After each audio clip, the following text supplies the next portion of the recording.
Guess who's back? Back again. Howie's back.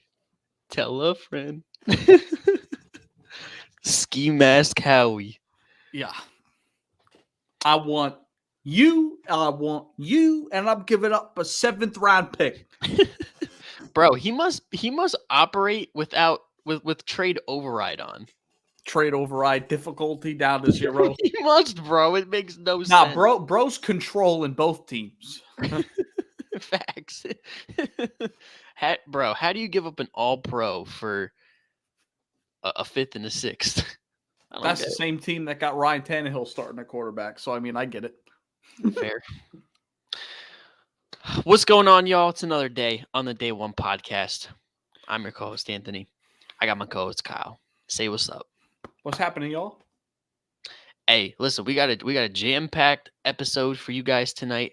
Before we get into everything, hit the like, subscribe, turn on post notifications, hit the like button on Facebook, follow us on Twitter. Got to tap in. Listen, this is the golden hour for sports fans. Yes, it is. Heart of the NFL season. NBA has tipped off finally. We don't really want to talk about it, but the World Series. Listen, just it's like the witch hour of If you're a sports. hockey fan, which we're not, but if you're a hockey fan, I'm sure you're sitting at home glazing yourself. So Yo. Yeah. Yeah, bro, listen. It's a great time to be a sports fan. All the sports are playing. You want premium sports content? Hit the subscribe button. Hit the like button. this is where you go.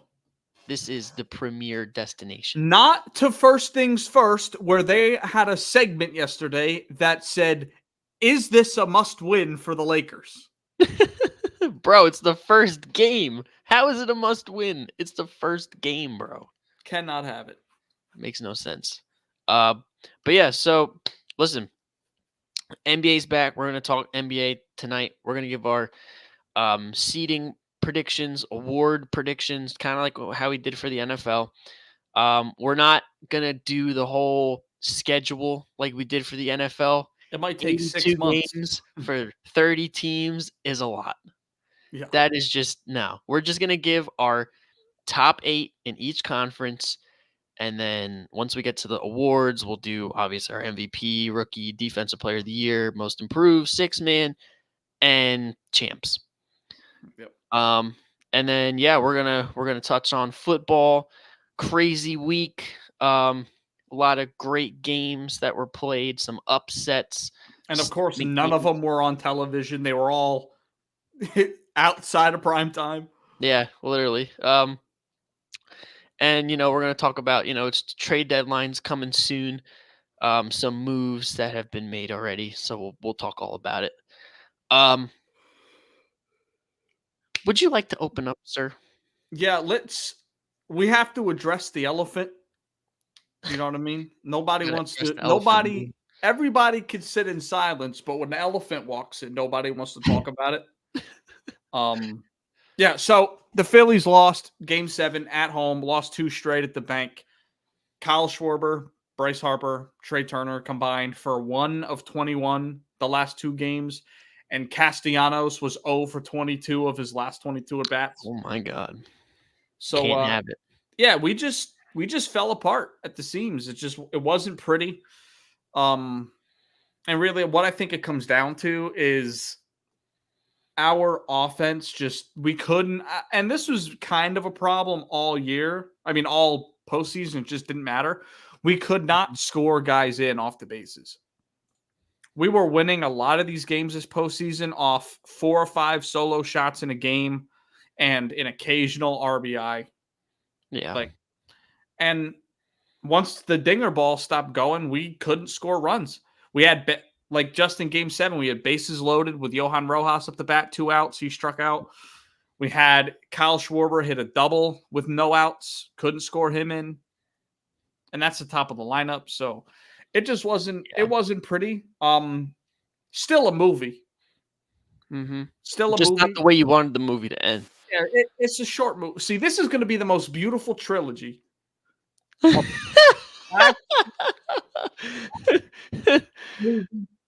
Ended sour. We were right there at the cusp. Mm-hmm. And then this year we had our training sequence. We brought in new talent. Okay? You know what I mean? With the Rocky music. Okay? We didn't quite get to where we want to go, but next year. Next year. Third time's the charm. The third movie in a trilogy, wrap it all up. That's the W.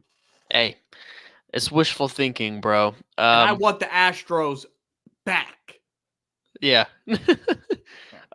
It's a shame, bro. This, like, as a Philly sports fan, I'm not surprised because we have endured every sport, every single team blowing leads in big championship games. Like Sixers, Game 7 against Toronto, second round, 2019. Kawhi Literally. shot. Boom! Yeah. Last year, Eagles up 10 at halftime in the Super Bowl. Jonathan Gannon blows a 10-point lead and we lose. Last year, Phillies leading in the World Series, losing 6. The Philadelphia Union. No, who the fuck watches MLS soccer, bro? They lost. And now the Phillies this year and the Sixers last year up 3-2 in Boston, in Baston, and just choked. This is just a continual suffrage for Philadelphia sports fans. And the last hope is the Philadelphia Eagles. Once again. They are the last hope. Once again. It's been tough out there because you've suffered some terrible losses. No one's been going through more pain than New York sports fans. I mean, you got the bum-ass Knicks trying to buy every superstar they can. Yeah. You got Brooklyn, who's been bad. The KD Kyrie drama was bad. Mm-hmm. You know, the Yankees and the Mets both missed the playoffs. It's tough sledding. The Buffalo Bills look to be frauds, and then the two stepchildren in MetLife. So yeah, bro, it's been tough. It's a shame. It was an honor watching the Phillies and watching the run and watching that environment over the TV at Citizens Bank. It was so much fun. We had a lot of fun sitting in here late at night watching the games. It just didn't go our way. You know what I mean? It's what it comes down to. Shout out Corbin Carroll, who went 4 of 4 in Game 7, and royally just absolute pissed all over us, bro. Just meat down on the forehead of the Phillies. Yeah, bro. It's Craig Kimbrell needs to go. Yeah, bro. No more. Yeah, no more, bro. Craig. Try to be Craig. No more. Nobody's trying to be Craig no more. No. So, but shout out to the Phillies. Another fun season. Yeah. Shout out to the Diamondbacks for moving on. Fuck you. Yeah. Fuck you. But shout out. But fuck you. Yeah. And we'll see y'all in the World Series next year. Yeah. When we have Shohei as our DH. Or Mike Trout in center field. Listen, bro, I don't understand why he's a diehard Eagles fan. He might as well just sign with the Phillies, bro, so he can watch every game and not have to fly cross country. Before we move on, I saw something. What if the Philly, because Mike Trout would have to be traded for. Yeah. So what if we went at there? Okay, we called whatever his face for the Angels, and we say, hey, listen. We'll re-sign Rhys Hoskins. We'll re-sign Nola. We'll send you both of them and a prospect for Mike Trout. We'll go out, get another pitcher. You know what I mean? We'll have to get another pitcher. Which is fine. We might elevate one because we've got a lot of good pitching prospects. Mm-hmm. But Ranger Danger. Yeah. Who had an incredible postseason, by the way. Yeah. He had a great postseason, but just wasn't enough What are you going to do? Let's move on before we both start crying, and that's what the show becomes. True. This is not going to be a 2-hour coping session, so let's move on. Yep. To hoops. Yes, sir. Let's do hoops is back, bro. Mm-hmm. We back. Let's touch on the games last night a little bit. Okay. Opening night tip-off, TNT with Shaq and Chuck and all the boys. Okay. A little bit of Draymond courtside. Yeah. Pretty cool. First game, who did we see? We had Lakers Nuggets championship ceremony. Those rings look fucking awesome, by the way. Facts, bro. Those are fire. All that jibber jabber that the Lakers and Anthony Davis and LeBron were saying this training camp about how we can't wait to see the Nuggets. Me and LeBron have been talking about it all offseason. Mike Malone. Just for them to go into Denver and get their ass kicked. Yeah. And I think this is going to be a problem for the Lakers moving forward. I know it's only game one, but we've seen this with Anthony Davis to where the reason why he's not a top 5 guy like his talent says he is because I just don't think he cares enough. I don't think he cares enough. He doesn't get, like, you look at the second half, 0 for 6, no points in the second half. One rebound in the first half. One. You can't have it.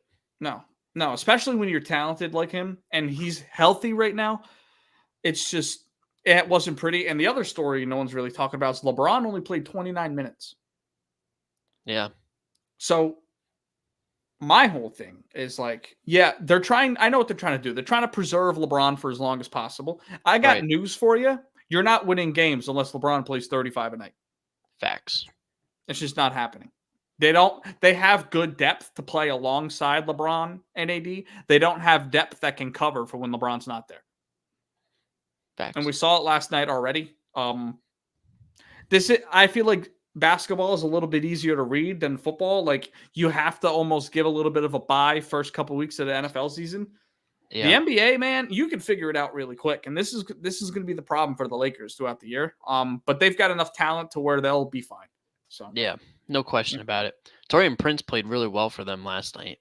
Yeah, you called it. Tried to tell y'all.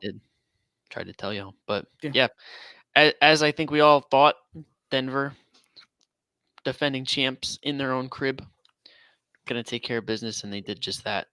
And another game, Warriors Suns. That was, to me, a better game. Back and forth all night. Never really got above a 12-point lead for either team. Suns just barely squeak it out.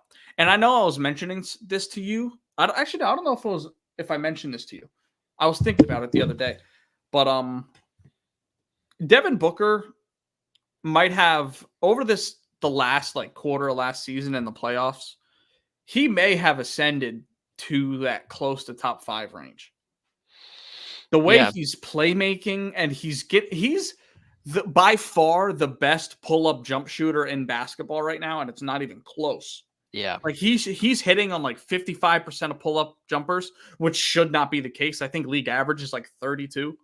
That's insane. Yeah. And last year we didn't think it was really, you didn't think that could keep up. He's been doing it for 3 months worth of basketball.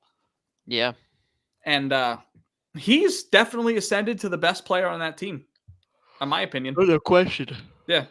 You can talk about whose team it is. Obviously, it's Devin Booker's team. I don't think it's a conversation. He's the best player now, and it's not even close. They got a win without Bradley Beal last night. Josh Okogie definitely worked in the offseason because he's doing absolutely everything for them. Yeah. He reminds me, he's that Bruce Brown. I'm going to get putbacks. I'm going to rebound. I'm going to assist. I'm going to do hustle plays.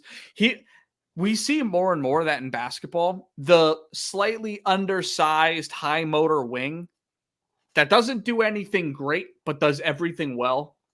You need a guy like that on your team. You look at some of the past champions. You had Andrew Wiggins, and you had just last year, you had Bruce Brown. This year, you've got Josh Okogie, and you can go back and find him. But he was great for them. Yusuf Nurkic was probably their second best player last night. And yeah, the Warriors just got beat at home. Yeah. And I think looking at it, we didn't see Draymond yet, so we don't know what the starting lineup's going to be. Mm-hmm. But Chris Paul seemed to fit with them really well. He did. He definitely did. It's going to be weird with Draymond because it's two guys that like have the ball in their hands the entire offense. But you could see later on in that game, there were moments where the Suns could have just put it away like that. And Chris Paul would just take the ball, slow down, let's get into what we got to do. And they would execute. And we didn't have that last year. That's exactly what you need. It's exactly what you need. And he's like an on-court coach. He is. And Steph can do that to a level. But not he's like he's at his best when the game is moving fast. Yeah. Mm-hmm. But yeah, Chris Paul was great for them. Assisted the ball, great passes, played relatively good defense, took 2 charges. But yeah, I'm interested to see what it looks like when Draymond gets back. Kuminga and Moody both played really good, which is obviously everyone's question because they're the 2 guys on the end of the bench that are going to get some run in the playoffs if they make it there. Mm-hmm. But yeah, it was a really good opening night to basketball. That's for sure. Yeah, it was. And tonight, everybody else is back, and it is fantastic. It is. It's beautiful. The only teams that aren't playing a game either yesterday or today are Milwaukee and the 76ers. Yep. They open it up tomorrow. Yep. Mm-hmm. All right. Should we get into our predictions for the season, huh? I believe we should. Let's do freaking do it. Yep. So, I'm doing something a little bit different. Usually we go back and forth with our picks. I decided to take just the Eastern Conference. We can compare our 2 on this graphic. Next graphic we'll do the West, and then we'll do our awards. Yeah. So run me through your list. Give me some of your thoughts. Why you think certain teams are where? All right. So, do you want me to start at number 1 or number 8? Yeah, go ahead. Also, just before you start, Kyle Kuzma hit a 3. Let's go! I tried to tell y'all. The parlay continues. Listen, so we're doing a $10 to $10K challenge, and we're on day 2. Yep. 5-legger. So what we got? Kuzma hit. hit. Jason Tatum's at 19 points at halftime. Need him at 20. And then what was it? Siakam 4 rebounds. Yep. Last I checked, he was at 2. Let's take a quick peek. Pascal Siakam. He does have 2. Okay. And then if he hits, then we need Domantas Sabonis for 12 points. Which is food. Absolute food. Yeah. All right. Now let's get into it. So, my Eastern Conference predictions. Now, listen, it's tough. It is tough.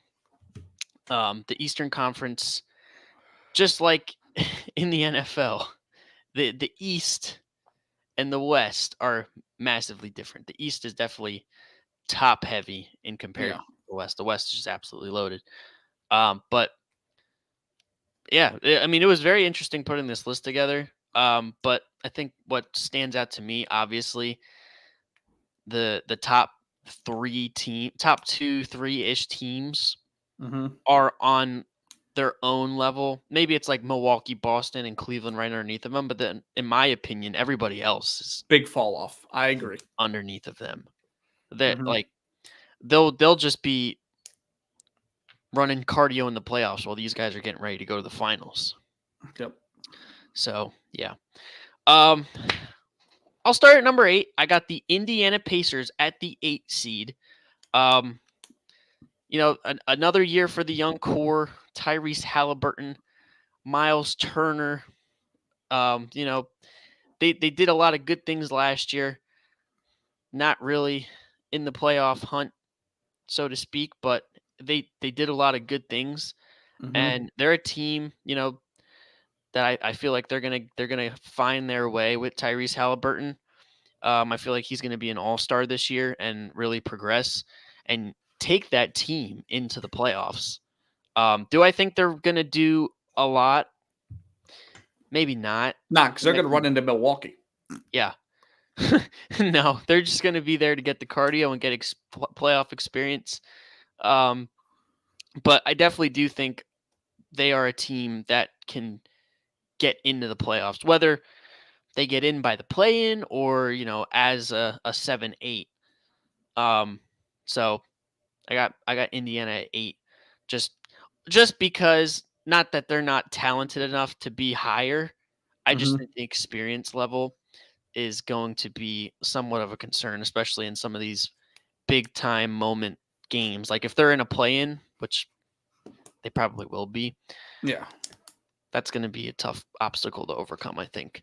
Um, at number 7, I have the Miami Heat at the 7 seed. They came into the playoffs at the 8 seed last year and Mm-hmm. made it to the finals. I think they will be another, you know, fighting in the play-in team, and you know, make it in just barely. They lost a lot of guys in the offseason, but they brought back some rookies and unproven guys. It's tough to bet against the Heat culture. It It's is. tough. Another year for Jimmy Butler. I don't think they're gonna make the Cinderella run again, but again, I think the core and the just straight up culture, they're too talented not to be in the playoffs, Yeah. or at least in the conversation. So for that reason, and they're also not really a great regular season team, but I think they'll make the playoffs once the time comes. Mm-hmm. So for that reason, that's why I have them at number 7. Um, Number 6, I have the Atlanta Hawks. Kind of a shocker. They really had a down year last year, but I still think they're talented with Trey Young and Dejounte Murray. Clint Capella. You got you got dogs over there in Atlanta. Another year for them to kind of figure it out, and I think they will figure it out. Another one of those teams where I think they could find themselves in the play-in conversation. I think the tandem, the backcourt tandem of Dejounte Murray and Trey Young can overcome that and slot them nicely in the 6th seed. I don't really think they can leapfrog any higher than that, Mm-hmm. but yeah, I have them at number 6. Um, Fun team to watch, and Trey Young's a dog. He's gonna That. he's gonna have a bounce back year. At number 5, I have the Philadelphia 76ers. Now, hear me out. This is contingent on everything going right. If Yep. everything goes wrong, I honestly could see them missing the playoffs. And you can bump one of these teams, like you have Toronto, you can bump them back up into the playoff conversation, or maybe even a team like Detroit or like Jordan Poole, baby. the Wizards. Yeah, you could bump the Wizards, the Magic. They could be one of those teams in the playoff hunt. Um, Charlotte, maybe if LaMelo Ball plays like an all-star. Mm-hmm. um, but listen, Embiid, Harden, we all know, dynamic duo. If Harden comes to play, I feel like they'll be good enough to make it in to this middle lower end for the playoffs. Do I think they're going to do anything once they get there? No. I think the roster isn't deep enough to make any serious noise in the playoffs. But I think the core trio of Embiid, Harden, and Maxey is better than the other 3 teams I have on here. Maybe the Indiana Pacers, if they really outperform expectations, they can probably leapfrog the Sixers.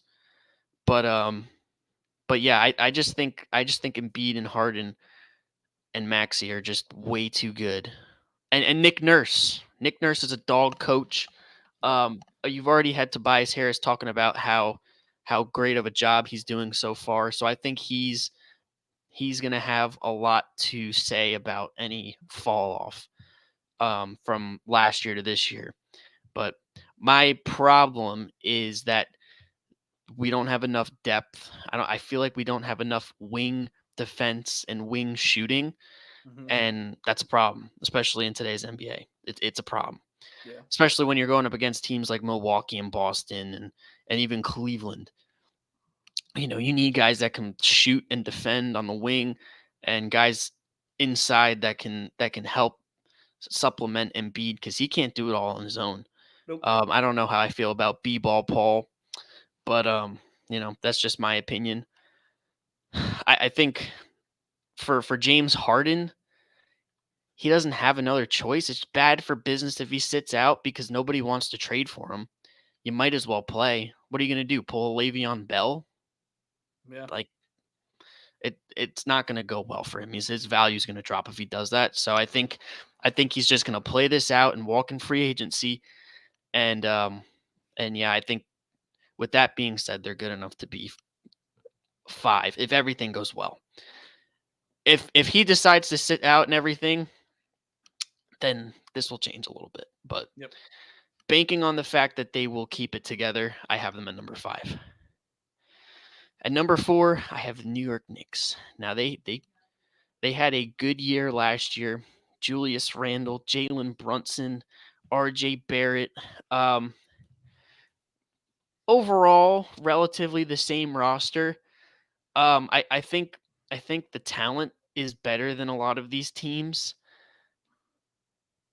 especially if everything goes according to plan. Again, I think they could be one of those teams that's a great regular season team and get a lot of wins and catapult them in the standings to a 4 seed. But once they get to the playoffs, maybe they can win a series, but I don't think they can go any further than that. Like you said, they're trying to fire sale their roster for any star that they can possibly get their hands on. And that's not a great place to be. No.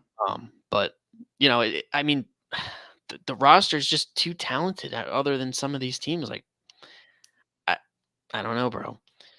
Um, so yeah, I don't. I have them at 4. At number 3, I have Cleveland. They got some key role players in the offseason. Tough first round series last year against the Knicks. They had a really good regular season, They did. and I think they'll have a great regular season again this year. They are by far, I mean, other than Milwaukee and Boston, because they're in their own different stratosphere. It's like Eagles Niners in the NFL. It's Bucks Celtics in the Eastern Conference. Mm-hmm. But I feel like Cleveland is that one team that's kind of like a dark horse. That you got Garland, you got Donovan Mitchell who has playoff experience, Evan Mobley who we'll get into a little bit later, but he could possibly be a defensive player of the year candidate alongside Jarrett Allen, and they got a pretty decent bench as well. And hey, it's crazy that this isn't a LeBron-led Cleveland team that we're talking about doing some serious damage in the playoffs. It's a new era for Cleveland. And I think when they get to the playoffs, that bad taste of just wetting the bed is going to drive them to at least win a series. Yeah. So, yeah, I think Cleveland could do some serious damage if everything goes well and, Donovan Mitchell and Garland play out of their mind. So, yeah, I got Cleveland at number 3.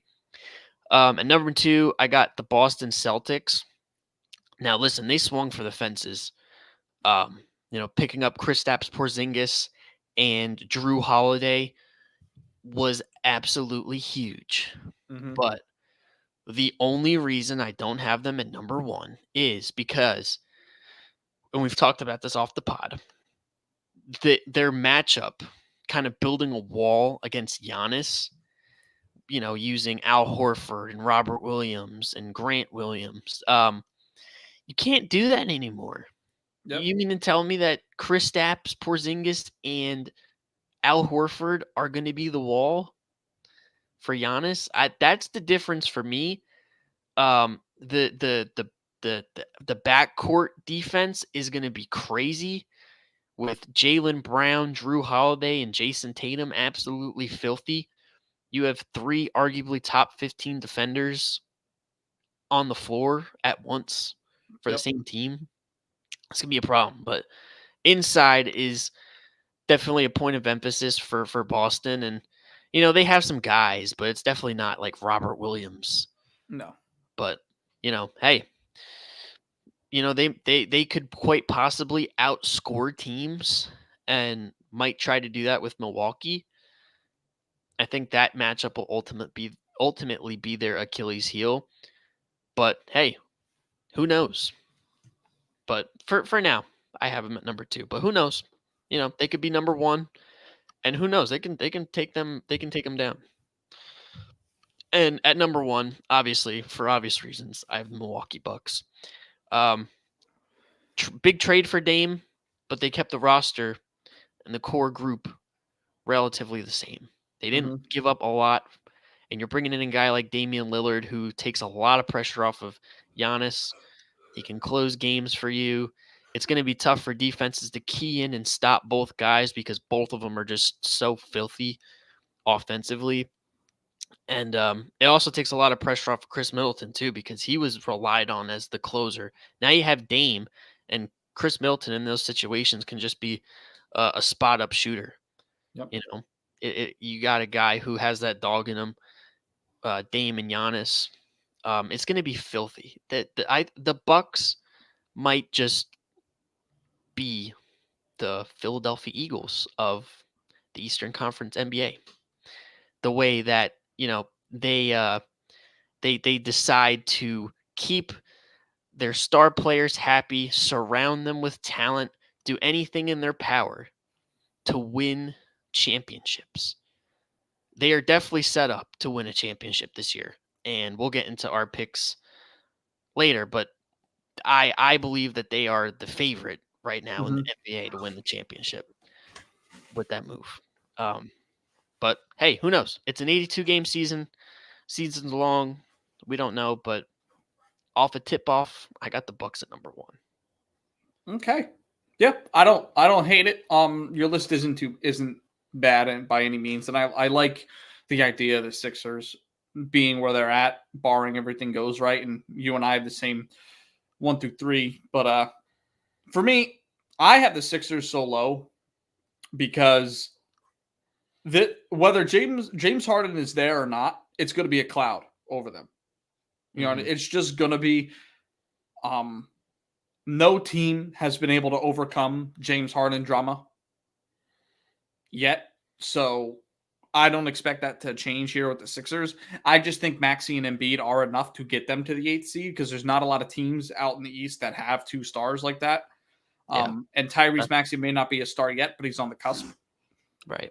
So that's what I'm saying. Yeah. They're too good not to be in the playoff conversation at the very least. Yeah, that's why I have them at 8. I just think there's going to be, of all the teams in the East, they're going to have the most problems in a locker room. Yeah, no question. Yeah, and that makes them drop for me. So, number 7, I have Toronto.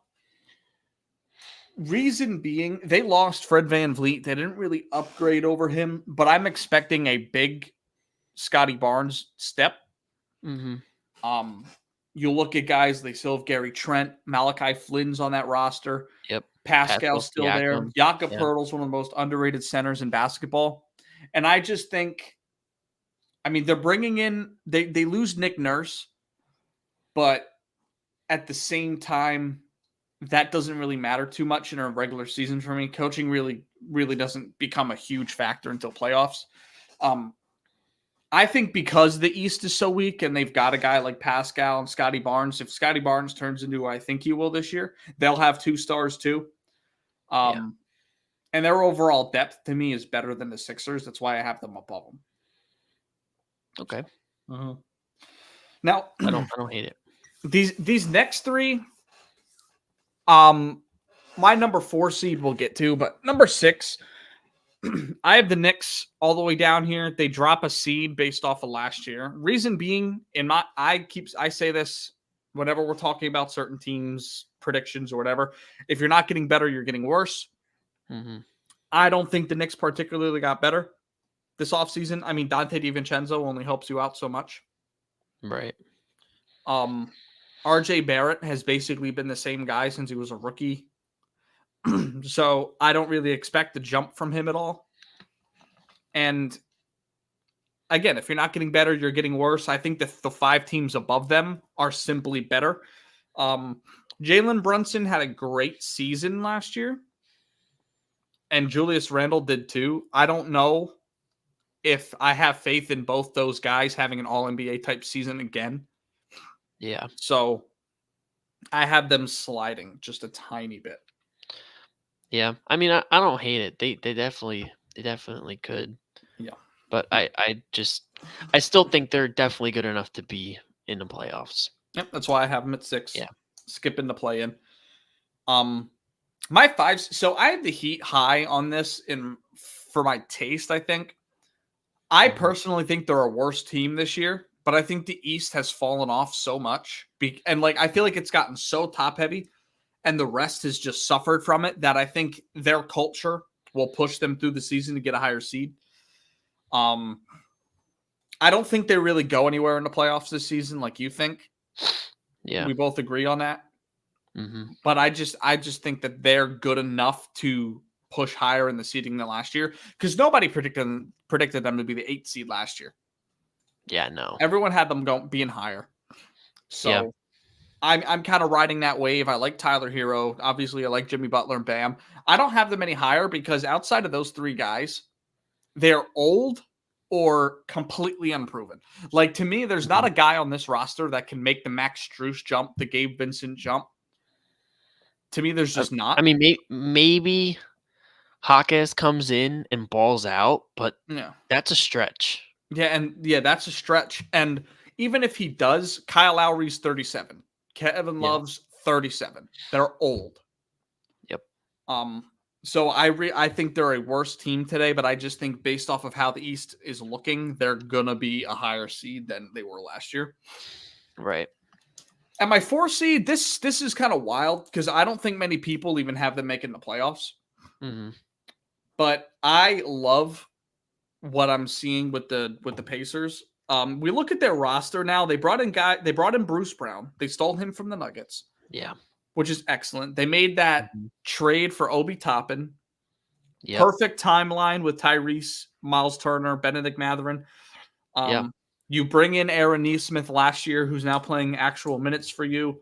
Jalen Smith took a pretty good jump last year, too, the original first-round pick from the Suns. Since he moved to the Pacers, he's looked a lot better. So I think this team is perfectly built to have a good regular season. Yeah. I love it. So I have them absolutely dominating in the East. I have them blowing all their expectations out of the water.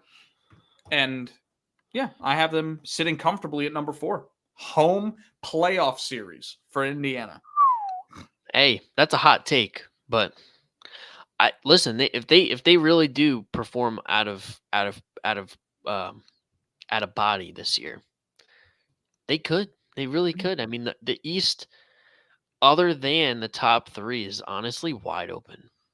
Yeah, I think they're the team that takes the Kings jump from last year. Yeah, they could. They could. I don't hate that. I don't hate it.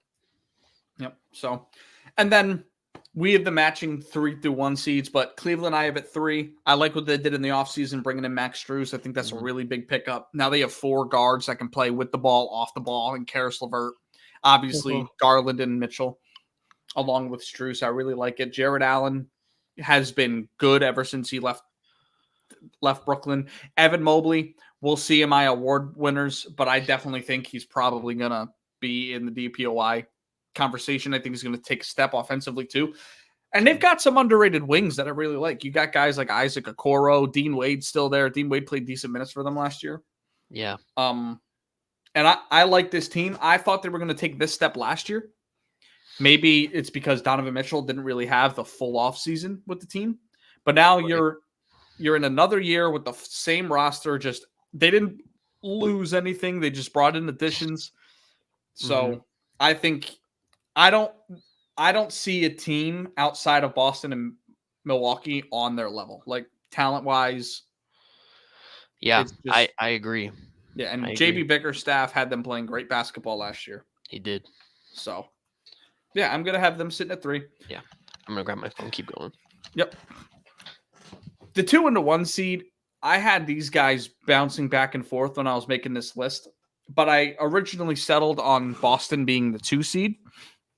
Reason being, I just think Milwaukee's going to be better coached. Now, they have a rookie coach starting in Milwaukee with the loss of Mike Budenholzer, but I don't like Boston's new coach at all from last year. It's just, it didn't look good. Their defense took a step back with the coaching change last year.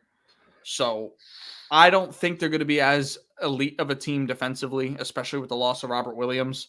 So for that reason, I have them falling to 2. And then Milwaukee, obviously number 1. Dame and Giannis are 2 perfect fitting stars, and they have a great supporting cast. Chris Middleton's a nice 3 if he's healthy this year. So yeah, that's I have Milwaukee at number 1, and I feel like the Pacers are probably my hot take, but yeah, whatever. Bro, for sure. No question about it. But I don't hate your list, bro. I really don't. Yep. It's cool. Yeah, bro. We've got some conflicting opinions on here, but at least the top 3. Right. Consensus. Absolutely. All right, let's get into the West. You're fine in the West? I'm fine in the West. We're fine in the West, bro. We're fine in the West. Yep. Stay on your side. So I'll get into my list here. Number 8, I have the New Orleans Pelicans. Now, Zion has been a question mark ever since he got drafted. Health, his work ethic, everything about Zion has been a question mark, and the Pelicans have relied too much on that question mark. I think it gets ironed out a little bit. I'm still unsure about it, but I think if he is there the majority of the time, they're good enough to make the playoffs in the West. Because you still have Brandon Ingram and CJ McCollum and Herb Jones, Jonas Valanciunas. Like you got a squad. It's all riding on Zion Williamson. Because without him, they're a playing team. That's it. At most. Yeah. Really just a playing team. But could they be higher if he really plays and plays well? Yes, absolutely. I'm unsure of that. And until I see that, I only have them at number 8. At number 7, kind of crazy. I got the Golden State Warriors at number 7. I feel like the timeline is starting to lean towards the back end of the dynastic run for the Warriors. Although, listen, Chris Paul is a huge get, and he showed to be a huge addition last night. But you're already without Draymond. I worry about the health long term, just because these guys are getting older. But if there's any team that could really make hay, it's the Warriors. They have the track record to do it. They've won championship after championship. Steph Curry is gonna have to play out of his mind again. I'm unsure if the contributions from the rest of the team will take any pressure off of him and, supplement what he's able to do on a night-to-night basis. And what happens if he gets nicked up and is out for like 2 or 3 weeks? It's going to be tough. Although, hey, Chris Paul could very well do it, but it's not Steph. You know what I mean? No. It's not the same as Steph. Jonathan Kuminga has come into his own a little bit. He had a good night last night. Kevon Looney. They got guys. They got guys. But I don't know. It's one of those teams where I'm not sure if, not that they can still do it, but how Max Kellerman for the longest time talked about the cliff for Tom Brady. The cliff for the Warriors is coming. I don't know when, but it's coming. You got Clay, potentially out after this season, Mm-hmm. it could possibly affect things in the regular season. So who knows? Who knows? I still think they're good enough to make the playoffs. And, if they get in as a sneaky 7-8, hey, they might be able to upset the Lakers or the Kings. I still think if they get there, They're they'll beating the Kings. they'll definitely do their thing. But, it's a long season. We'll see. Golden State at 7. At number 6, I have the Phoenix Suns. Listen, Devin Booker played out of his mind. Now, this might be we made these predictions before the season. The way that he's playing, he might have them up in the 4-3 conversation. My whole thing is why I had them at 6 is because, I mean, he's obviously going to be the primary ball handler. The second unit, I'm still unsure of. Yep. Outside of Devin Booker, Bradley Beal, Kevin Durant, Yusuf Nurkic, he played good last night. I'm still he's still a question mark in my mind. But after him, I mean, Drew Eubanks played all right. I'm unsure of the playmakers on the bench.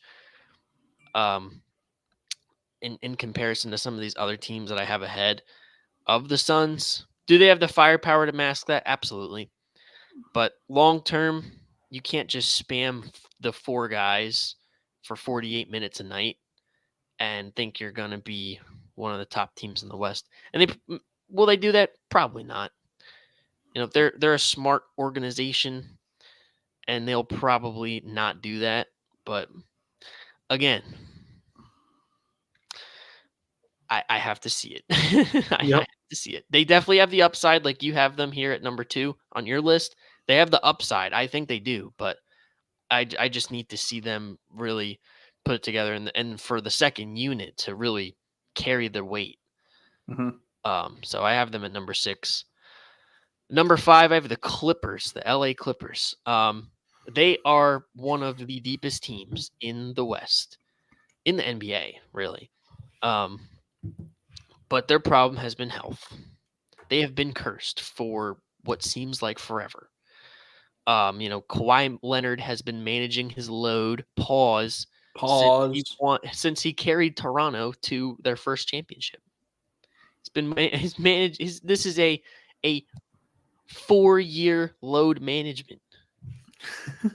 With the rule now for the minimum requirement for all NBA, I think him and PG really lock in and try to stay healthy the majority of the year, and that will obviously benefit the LA Clippers if they're on the court. PG is a dog. Kawhi Leonard is great. You still got Russell Westbrook, Zubac, Norman Powell, Terrence Mann, Mason Plumlee off the bench. Like they got dudes, and Ty Lue is not a slouch. No, he's not. Championship coach. Yeah, he's definitely one of those guys that can carry the Clippers deep into the playoffs. They got to get past the second round. That remains to be seen, but I think they'll be relatively healthy this year, and really really make noise in the West. Will they make a finals run? I doubt it, but they'll definitely. This will be the best that they'll have played since Lob City, I think. Mm-hmm. So I have them at number 5. At number 4, kind of a hot take here, but I have the Memphis Grizzlies. Only reason being, I know Ja Morant is out the first 25 games of the year. Only reason being is that they are a great regular season team. Like, great. Yep. You can stack wins all you want and really inflate the record and the standing position, but at the end of the day, they're not them. I think that's exactly what they're going to do this year is inflate the win column, really, really front run. When John Morant gets back, they'll be good if he stays off the streets. Keep the arms in the has, Yeah. locked away, focus on basketball. But no, I mean Desmond Bain, Steven Adams. I mean, you got dudes over there. Marcus Smart, you just traded for a great guy to fill in the absence of John Morant while he is out. You know what I mean?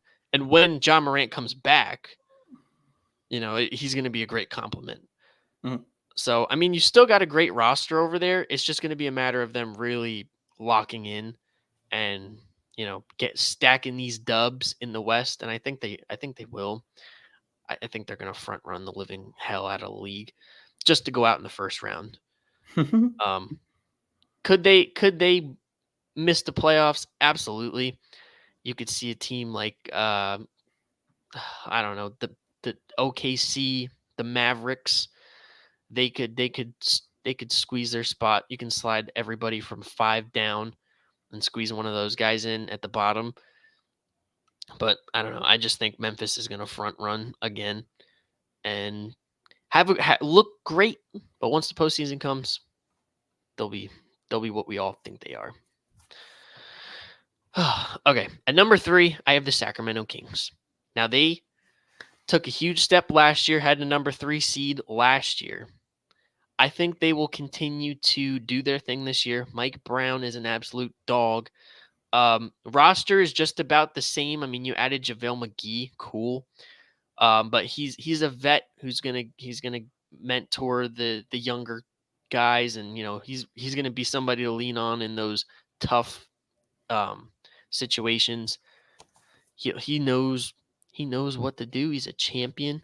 I think a team like this needs guys like that, even if he's not really playing a lot of minutes. You need a guy that can kind of coach you through situations, and I feel like that's really a really underrated get for the Sacramento Kings. Not that Mike Brown isn't that dude, but you got a lot of guys that have not experienced what him and JaVale McGee have. Harrison Barnes, It's the it's huge throwaway for Warriors. It's the throwaway Warriors. That's the team. yeah. But I mean, hey, it's huge to get guys in there that have that experience to help these young guys in situations like in the playoffs succeed. And I think that continues. They have a great roster. Um, are they going to make a deep playoff run? Maybe. The expectation is win a playoff series. They took the Warriors to 7 last year and lost. I think the expectation should be get to the playoffs, win a series, and then see what happens. I think they're good enough to do that. Are they good enough to go to the finals? Probably not. But who knows? I got them at number 3. At number 2, I have the Los Angeles Lakers. Last night wasn't all that promising, but they've had the best off season. I mean, overall, the Dame trade was the best thing by far, but what Rob Pelinka did to surround LeBron with young, dynamic talent was incredible. Yep. He's going to be playing great, although he didn't really play all that fantastic last night. I think he'll find his ground. It's going to take time for these guys to gel, but once they gel, I think they're going to be very dangerous in the West, especially if LeBron's playing. Him and AD are playing at the level we know that they can play. Austin Reeves is coming into his own. Mm-hmm. D'Lo, Jared Vanderbilt, Gabe Vincent. Like, you got some quality guys, and Taurean Prince too. He was very huge. He's a great 3 and D guy for that team, and that's a guy exactly who you need to compete with teams like Denver and Phoenix and the Clippers in the West to get out of there and get to the finals. I'm really excited to see this team go deep in the playoffs this year. I think they can make the finals. Yep. It's all contingent on LeBron keeping on, and AD Mm-hmm. staying healthy. I mean, we obviously know Father Time is undefeated, and we're still waiting for the eventual fall off, but we're still waiting for it. LeBron is still playing very well. Yeah. Crazy. Still a top 10 player in basketball. It is insane, bro. Our entire lives have been LeBron as a top 10 player in the NBA. It's insane. But yeah, I mean, could they nag the 1 seed if they gel quick? Yes, but I don't know. I think they're definitely able to be in this top 3. I have them at 2 though, but they can very well make a deep run, get to the finals, but we'll see. And at number 1, I have the Denver Nuggets. We don't have to spend too much time on it. Defending champs, Nikola Jokic is him. They did lose Bruce Brown, which is a tough loss, but listen, Christian Brown really looked great last night for them in that Yeah, he role. did. Yep. Which I said, listen, he showed something in the finals that they were willing to give up a guy like Bruce Brown and give him the minutes. That's huge to have a guy like that off your bench, and it just shows how deep you are. So I think the Denver Nuggets should get their respect. They're obviously they're the defending champs. Um, they're going to be very competitive once again. They could possibly make a finals run and repeat. Who knows? But yeah, I have them at number 1. Okay. Not much to complain about with your list. I mean, we have all but one of the same team on the ballot here. Um, we're not as close minded with the West as we are in the East, but Mm-hmm. I Yeah, mean, off the jump, I have Oklahoma coming in at number 8. I right. think the addition of Chet, you know what I mean, missed his entire rookie season. He looked awesome in preseason. He's still super fucking thin, and I don't know how he's going to hold up throughout the year. But Shea is going to step into that maybe top 10 range this year. He was incredible last season, almost led the league in points. Josh Giddey is. I don't even know how to describe Josh Giddey. He reminds me of like a kind of a Draymond, but at a shooting guard. Just does it fills the stat sheet with 8 or Yeah, 9 of everything. You know what I mean? yeah. He's one of those He's so guys. Like good, bro. he's really good. Lou Dort's an awesome 3-and-D wing. Jalen Williams, one of the Jalen Williamses on that team, exploded in the second half of his rookie year last year, and then again Chet being there. My only concern is veteran leadership, but I think they've got a lot of young talent that's going to take a step this year, and yeah, I like Oklahoma City to finally squeeze into that spot since Chris Paul was there. That's the last time they made the playoffs. So, yep, Oklahoma City at 8. Yeah, I don't hate it. I Yep, don't hate it. They could definitely I could definitely see them in weasel their that way in. 6-8 spot, getting in on a play-in. If we did play-ins for our predictions, they would definitely be in my play-in.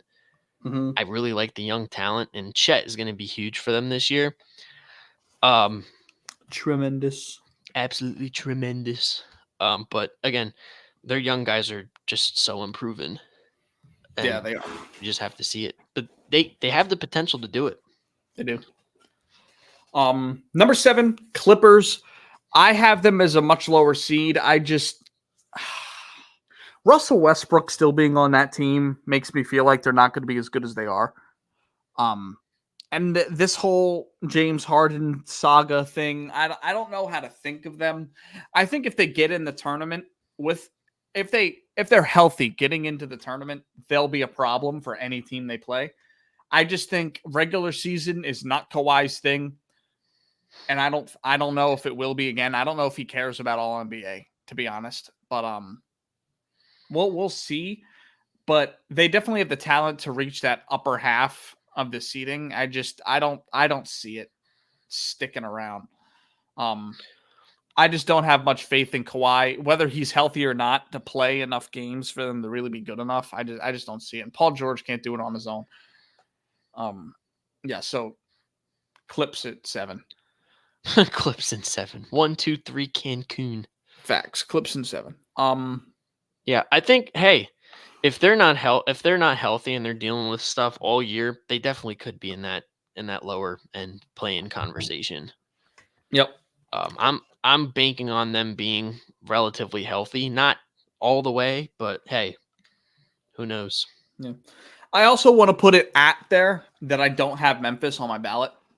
I don't believe in men that have to bring weapons to a fist fight.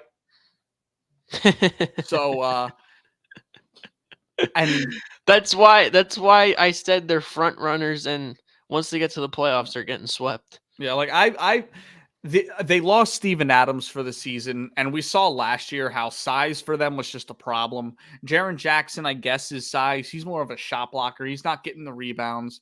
Like, they're going to get beaten on the boards every night, and their defense is going to take a step up with Marcus Smart coming to that team. I don't see them having enough firepower within the first. Like, they could. I won't be surprised if they start the season. Let's see, 7-17 without Ja. 7-18, like that wouldn't surprise me, just because I don't feel like they have the firepower. So Memphis isn't on my list. Looking at number 6, I have New Orleans. I think I'm a little bit higher on them than you are. Zion lost some weight this offseason, came in shape for once. I love their young core of Zion. B.I. guess, is technically still young. He's coming into his prime. Jose Alvarado, Herb Jones, those guys are nice. And then they have the veteran leadership of CJ McCollum and Jonas Valanciunas. I think they're a well-fit, put-together team. Their defense is going to be really good. They're going to be good offensively. Even with Zion not being there, they're going to be good offensively. So I really like them to take their step, finally make the playoffs with Zion. And basketball is better when Zion's playing. So I'm banking on them being there. Yeah. Mm-hmm. Yeah, I mean, that's the thing for me. Like, I don't know if he's going to be there, but if he is, I think they'll definitely make the playoffs. Yeah. Even if he is there and not, if he's like in and out all year, they're definitely still a play-in team. But hey, if he can put it together, he could. They definitely be a quality team in the West. I agree with you. Yep. Number 5, I have the Lakers down here. Reason being, I think Anthony Davis and LeBron will be pretty healthy this year. Again, they only got 2 guys, and when one guy's sitting out, there's not enough. There's not enough there. I think LeBron, like last night when LeBron sat, yep, it was tough. Yeah, and they're as a fully healthy team in a 7-game series. I like them over pretty much everyone because I think there's plenty of depth if they're both playing. But throughout the regular season, they have to pace LeBron. They're going to try to, and they don't care about what seed they are. They're not a team that cares. So I have them slipping down to 5 for that reason. But I definitely think they're a contender. I think they're better than the Kings. I think they're probably better than the Warriors. I have them this low just because I don't think they give a fuck enough about a regular season. Yeah. Same thing with the Clippers. So right. Number 4, Golden State. Call it a homer pick if you want. I think that that's cool. I think there's a lot of good things for this team. I'm sort of in the camp that they're going to age like the Spurs did with Tim Duncan. They were great up until the end. Now, does that mean they're going to be winning championships, winning 65 games and all that? Maybe not. But they've shown me nothing that they're slowing down. Right. They haven't shown me anything. Steph is still a top 3 player in basketball. Clay is still a 20-point per game defensive juggernaut. And Draymond Green is still a top 3 defensive player in basketball. And if you have those 3 guys, I don't care. You're good enough to be a 4 seed, potentially win a championship.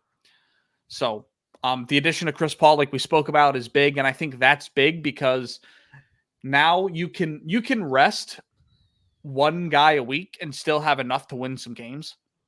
Like you sit Steph during the year against some bad teams. Chris Paul running that point guard is going to be enough to facilitate, slow down the game, and just work, get the offense together. He's going to be enough. So I think that, and him, I think he is going to take a big role in the Jonathan Kuminga jump. We've seen it time and time again how Chris Paul just gets centers paid. Yeah. DeAndre Jordan made an All NBA team. DeAndre Jordan made an All NBA team. Steven Adams got a 4-year, $80 million deal because he played with Chris Paul on the Thunder. Hell yeah. So, like, he gets bigs the ball and he gets them paid. I mean, you look at Blake Griffin. He was never the same after Chris Paul left the Clippers. Yeah. So, yeah, I think Golden State is a lot better than people are giving them credit for. As long as they're healthy, they'll be fine. And I don't worry about health with them as much as I do the Lakers or the Clippers or even the Suns. So, yeah, I have them at 4. 3 seed, you and I are alike on this. I have the Kings. I think they're going to be regular season darlings. Keegan Murray, expect him to take a step.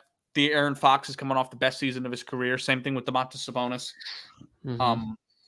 Harrison Barnes is still there. They've got off night Davion Mitchell. Kevin Huerter, bro, literally like the new age Klay Thompson. It's literally the throwaway Warriors. So I like this team a lot. I don't see them really going anywhere in the playoffs. Maybe they get out of the first round. If, say, my seeding is 100% correct, I could see them but beating the Pelicans and moving on to the second round.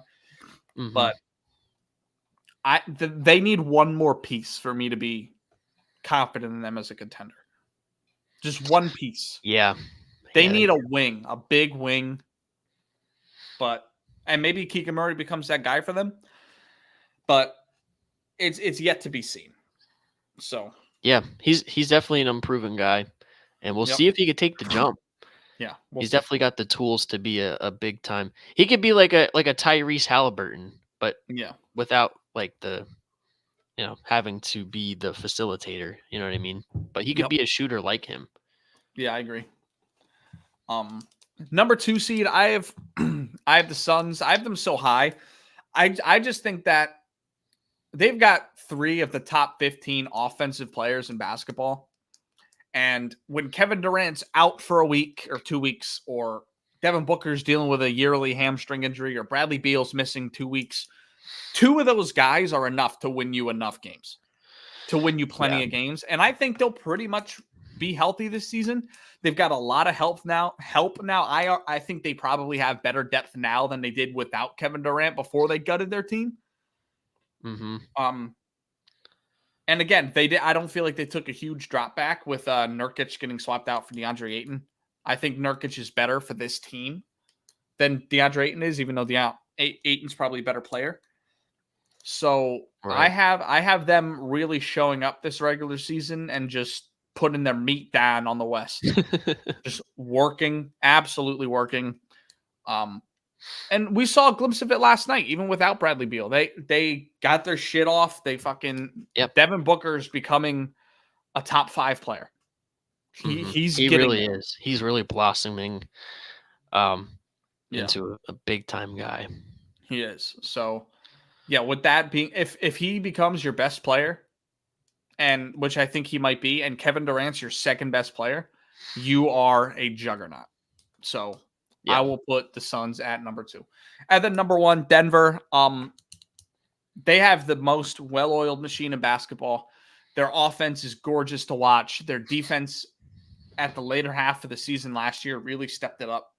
Again, I really think the Bruce Brown loss is big. I mean, we're seeing it right now. The Pacers are absolutely blowing the doors off of Washington right now, and Bruce Brown has 20 points on like 8 for 11 shooting. So yeah, like that's a really big loss. Chris Brown's not doing that for them. I'm sorry. He's not. Yeah. They moved off Bones Highland too.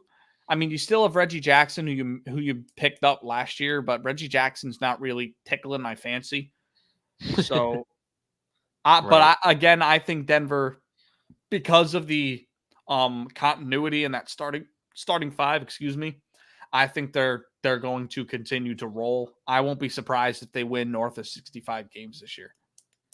So, yep, that's my seeding. Yeah, bro. Hey, I don't hate it, bro. We got a lot of the same ones, a couple different ones, but overall, hey, I think we got two pretty good lists Yeah, it's all a lock. for sure. Yep. What else is a lock? Pascal Siakam, fourth rebound. Fourth rebound, yep. So all we need is Domantas Sabonis to put up 13 points. He's got 2 already. Really? He does. Hell Yep. yeah, bro. Yep. All right. So what do you say? Award predictions? Let's do it. Let's run through it so we can switch gears because Yep. we're already at the hour mark. Yep. Keep in mind, I'm holding you to all these picks you've made, and I hope you hold me to all of them as well. I'm gonna hold you to all your picks too. So I'll run through mine really quick. I'm up at the top. Kyle's at the bottom. MVP. I have Nikola Jokic. I mean, he kind of proved it last night, absolutely putting his meat down on the LA Lakers. He's going to be in the conversation, no question. He's always in the conversation. I mean, he's won it before, so I mean, you might have the media fatigue, but I mean, the numbers don't lie. He's an absolute stat sheet stuffer. I feel like the Nuggets, like in our predictions, I feel like they're going to be a top seed in the West, so it's going to be hard to keep him out of the conversation. Yeah. I feel like this year it comes between him and Giannis. I have Giannis at DPOI. I don't know. Like, the only reason I don't have him at MVP is because I mean, although he's done it before, I just don't know if the media is going to let one guy win 2 awards in the same year. Again. Yeah. You know what I mean? Mm-hmm. And you know what? Jokic might have a statistically better season, and they might have a better record than the Bucks. Who knows? So I don't know. I like a Jokic MVP. He kind of got snubbed last year off of my guy Embiid. Shout out, Yeah. Embiid VP. But yeah, rookie of the year. I think it's obvious. Wemby. He is a freak. dog. He is a freak of nature. He is a freak of nature. He is the Greek Freak 2.0 maybe, but better ball handler. Yeah, bro, and a better shooter. Yeah.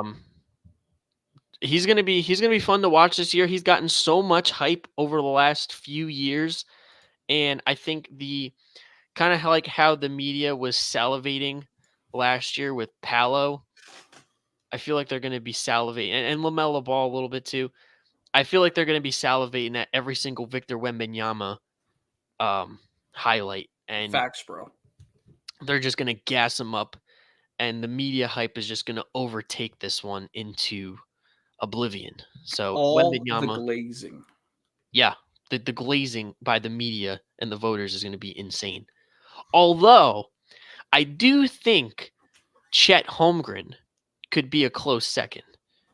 Mm-hmm. He's technically a rookie, even though this isn't his first year in the NBA. First year playing, he's going to be very good. So I think he could give Wemby a run for his money. But I feel like the media is they're going to treat him like this is the second coming of Jesus Christ. Probably. So Wemby rookie of the year, lock it in, hammer down. DPOI, I got Giannis. He's won it before. I feel like with the addition of Damian Lillard, he's not going to have to do as much, and his defensive ability is going to be able to show a little bit more. Other than that, I don't really have too much to say on it. I just, Giannis is going to be locked down, and the Bucks are going to be really good this year. If he doesn't win MVP, he'll probably win this. If he wins MVP, could be Evan Mobley, like your guy. Could be Rudy Gobert again. Who knows? Most improved player. I'm excited for this one. I got Jordan Poole, the baddie killer in Washington. Sir. Although things have not looked great to start so far. Nope. This is a prime opportunity for Jordan Poole to blossom. Kind of like Mikal Bridges, like you have in yours.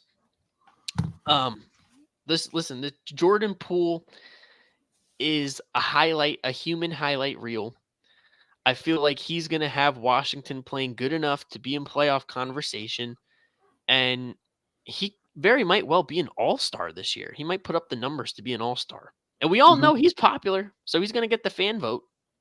He's the baddie killer. All the OnlyFans baddies, all the IG models, they're going to be voting for Jordan Poole to be in the all-star game. Facts, bro. Well, all the politicians down there in Washington. Facts. Bro. In the DMV. Facts. Him and Kuzma are going to be crazy this year. It's going to be fun. Facts. So, yeah, most improved goes to Jordan Poole. Sixth man of the year, I got Chris Paul. He's going to be a huge get. Or he was a huge get for you guys. He's going to be huge on that second unit. I know he was starting last night with Steph because Draymond wasn't in there. But when Draymond's in there, it's going to be more than likely CP off the bench.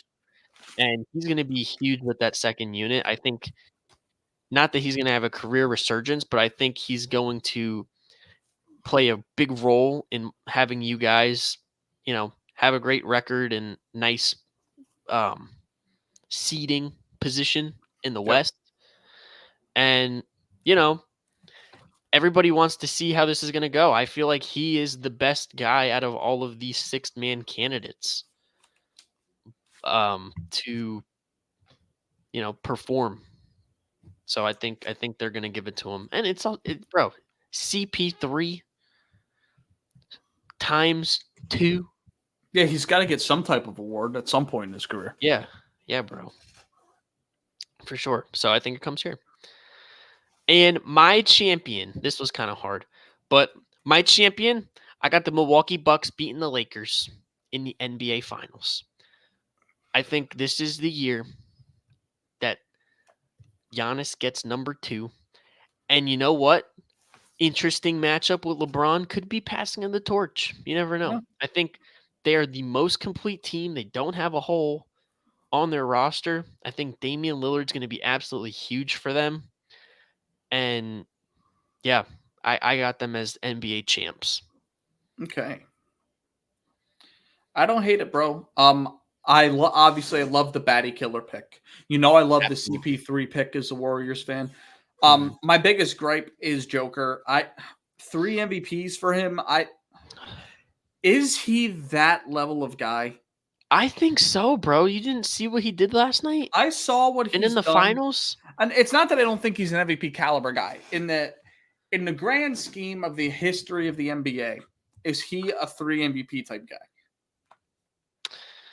I don't know. I feel like you have to look at him that way, though. You look at, it doesn't really matter, but you look at the some of the top, the top 10 players off that second lip of the top 10 guys. Steph's only got 2. Yeah. You know what I mean? KD's got 1.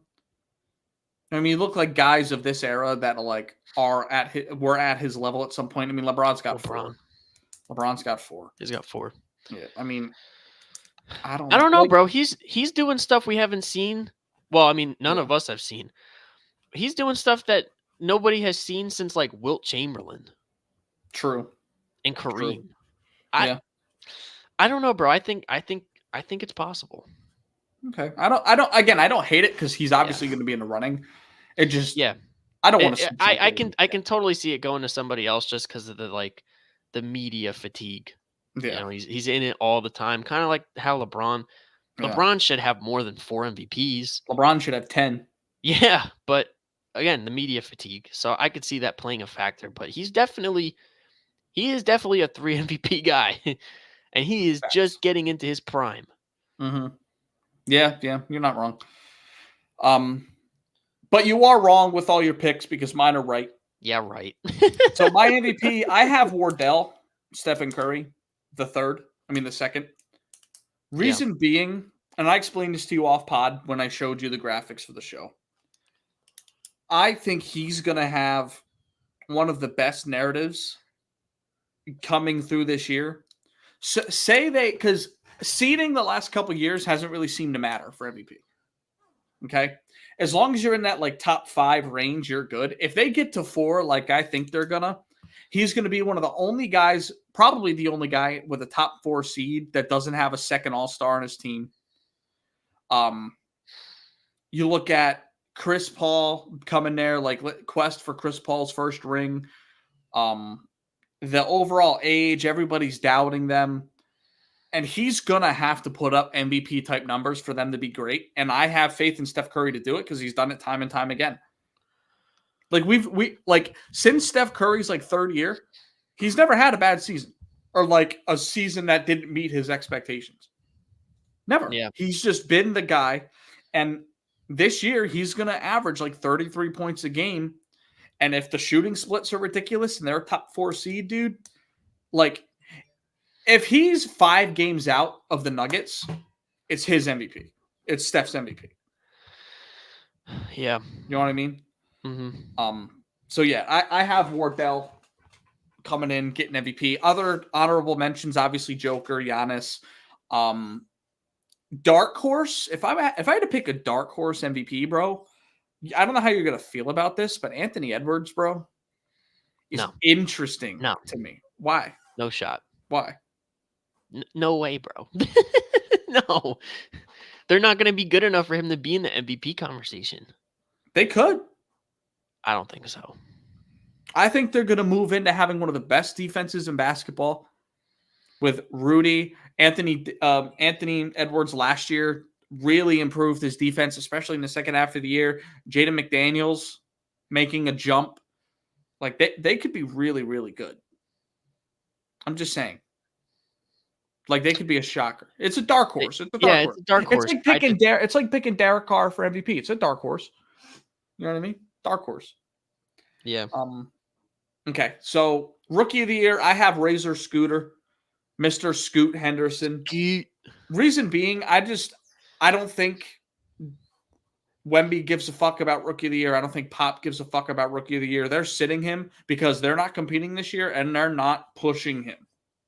They're not going to push him. I just don't see them doing that. And Scoot, no one's taking shots from Scoot either. Like no one's taking them from Wemby, obviously, but no one's taking them from Scoot.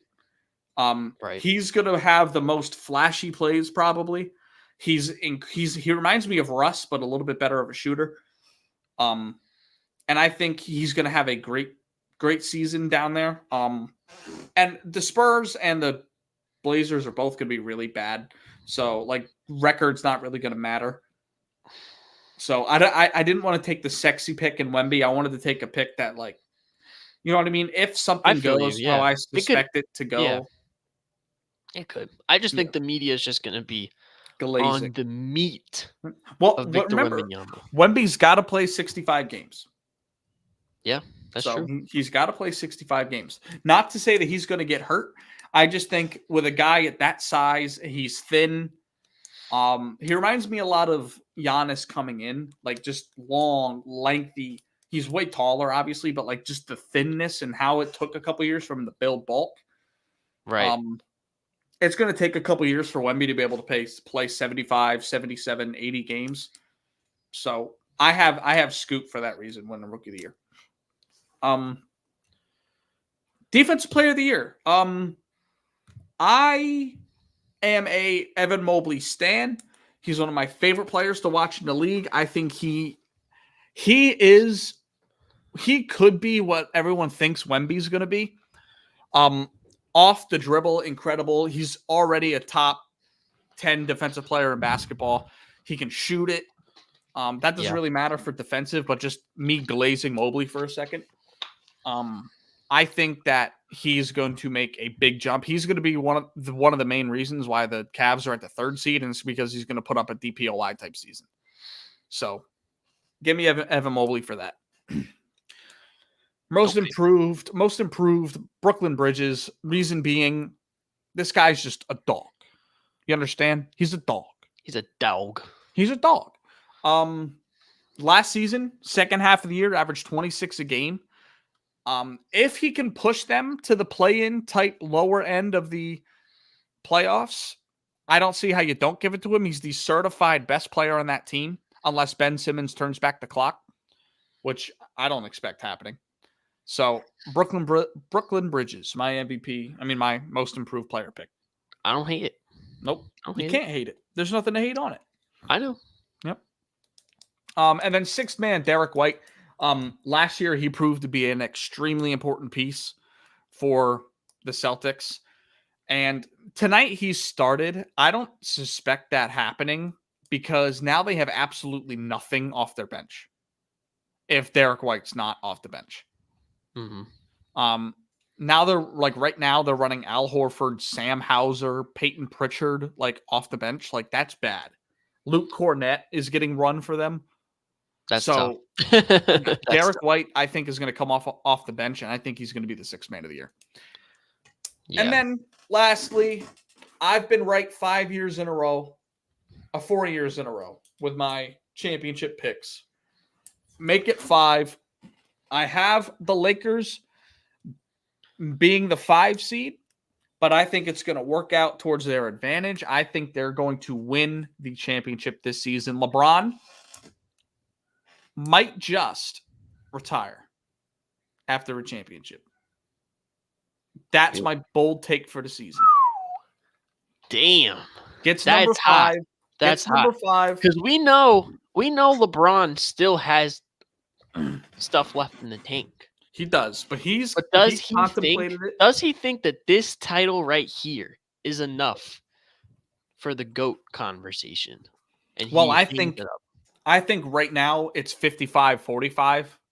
Michael's the GOAT. I think for most people, if we did a survey, it'd become the 55-45. If he gets this title, you can't argue it. I don't see how you can. Year 21, he'll probably be Finals MVP. Yeah, he definitely will. Yeah, I don't. Unless they give it to D'Lo. Yeah. D'Angelo Russell, Finals. Jared Vanderbilt. Taurean Prince. Yeah, that's it. I don't hate it, bro. Finals MVP. They listen. For me, it's between Milwaukee and LA, so I really like the pick. Yeah. I like both of those teams. Yeah, I like both of them to match up. And listen, just imagine GOAT versus GOAT. They have the defensive front court to slow down Giannis. And then it's a matter of who's going to win the series, LeBron or Dame. And if it comes down to Dame against the world, to LeBron. I want Iguodala. Yeah, if it comes down to LeBron against the Martians, I'm taking LeBron. I'm taking LeBron too. I'm taking Iguodala. Okay. So yeah, bro, I like it. I like it a lot, bro. Bold statement. But, that's hot. That's a real hot take. If they win and LeBron calls it quits. Yeah. With the break in the action, just want to touch on a couple things. I was getting my ass handed to me in fantasy. I was down 125 points coming into tonight. Currently, I have a 65-point lead. Good damn. Feels good, bro. I'm down 6. Listen, Sadiq Bey has come through clutch. Him and Emmanuel Quickly carrying my squad. Yeah. And Domantas Sabonis at 2 points. He just needs 10. And, we got the day 2 of 10. So, big things happening on the day 1 program. Yes, sir. Yes, sure. Shay's got 42 for me right now. Damn. Mm-hmm. Yeah, I'm looking good right now. You and I both absolutely tremendous. Yeah, because tomorrow for me, I got Giannis playing against D'Angelo Russell. Food. Absolute food. And then on the 22nd, once again, I have everybody and their mother playing. Yeah. All right, so switch gears. Take your screenshots, everyone. Okay? Take your mental notes. Okay? We're going to come back to this in 8 months when I'm right about everything I've said the entire show so far. We'll see about that, bro. All right? I can't remember a time I was wrong. I do. Okay. Plenty. I've lost count. Yeah. Speaking of wrong, You and I both had a rough week. Let's Yeah. switch gears to football. We had Yep. a rough week this week. 5-8 for the gentlemen's. Listen, is reality setting in for us? Are Maybe. we coming back to earth? I think so, bro. I mean, we're still well over 500. Yeah, bro. 61 and 45 is 50. Yep. still 57. good. 57 and 49 still good. Yep. Yep. We're in a decent spot to keep progressing, okay? It wasn't going to I'm be still at 58% winning yeah, percentage, so yeah. listen, we're good. It's not going to look pretty all season. You know what I mean? We're going to have a couple duds. All This was right? one of them. This was one of them. That's all it Yeah. comes down to. Yeah. So let's touch on a couple of these games. Pause. I guess we'll run through it pretty quick because I want to get into predictions for this week. Yeah. Shout out to the Patriots upsetting the Bills. Yep. Love to see it. The Ravens put an absolute smackdown on Detroit. They sure did. Hey, listen, we got to start looking at Baltimore as one of these legit teams in the AFC. Facts. I feel like, listen, that was a statement win against a team that has gotten a lot of hype. Baltimore's kind of flown under the radar. They should be in the conversation for top teams in the AFC, I think. Yeah, you're probably not wrong. Another game, the Cleveland Browns absolutely stole a game, was handed a game by the refs. Yeah. That game was awesome. It was like 80 points total scored in that game behind Gardner Minshew and PJ Walker. So you cannot make this shit up, bro. The NFL script writers deep in their bag, bro. Welcome to they ran out of ideas. Welcome to the NFL. Let's see what else do we have here. There's really not any other games that are super surprising. I mean, the Steelers taking care of business on the road against the Rams. Huge win for Mike Tomlin. Again, another team, like, listen, we kind of shit on the Steelers, but Mike Tomlin has them playing really well. They're in the playoff conversation in the AFC. That entire division has the Bengals fucked up. We do. Yeah, the Steelers are a little horny, dude. Like they're really just a little bit, bro. Yeah, they are. Like they're trying to put their work in. Yeah, so that was big one. Patrick Mahomes, bro. Bro. He continues to do Pat Mahomes things. Instantly shot up to number 1 at MVP, probably. Yeah. Yeah, I mean, everyone's really had a bad week except for him now. Jalen Hurts didn't have a bad week. He had okay. Oh, wait, what do you mean? He's the only one without a bad week? Oh, I thought you were talking about what, this week? No, he's the only one without a bad week like this season. Even in the game that week 1? Yeah, he wasn't bad on week 1. He was bad on week 1. Threw a pick. True. 1 pick. Yeah, 1 turnover. Even in the game that he had 3 picks against the Jets or 2 picks against the Jets, they still won because Patrick Mahomes is him. So, I mean, I can't really knock him for it, even though if you win, you win. Don't matter how it looks. We say this every time. Yeah, he's looked fucking awesome, dude. 424, 4 touchdowns, 50 yards scrambling. Yeah, it's gross. And you look at some of the other MVP candidates. You have like a guy like CMC who hasn't run the ball well in 2 straight weeks. Yeah. Who else is in that combo? Lamar? Maybe. Probably Lamar. Lamar's been really good. He's probably number 2 right now. Jared Goff, even though they had a bad week, he's been awesome all year, except for this week. I mean, again, it's recency bias, but right. Yeah. Even if Jared Goff had this game in week 1, we'd still probably wouldn't put him at MVP. So, but yeah, Mahomes, ridiculous. The Vikings upset. Hey, upset. Listen, bro. The NFC is looking really, really fraudulent. These Bulls looking fraudulent. Yeah, I know. That entire NFC is looking except fraudulent. For one team. No, the Eagles are frauds. Except for one team. Frauds. Except for one team, bro. The entire conference except for one team. And that one team is sitting atop the conference at 6-1. Other than that, everybody else is food. But yeah, bro, big statement win for the Vikings, kind of keeping their playoff hopes alive. Jordan Addison is Shutting second in down. the league Yeah, in touchdowns. that's insane. Justin Jefferson, who Yeah, facts. they were able to shut down the run game. And look, Brock Purdy made some good throws, but it just ended up not being enough. Mm-hmm. And then on the game-winning drive, he throws a pick. It's tough. Can't have it. Yep.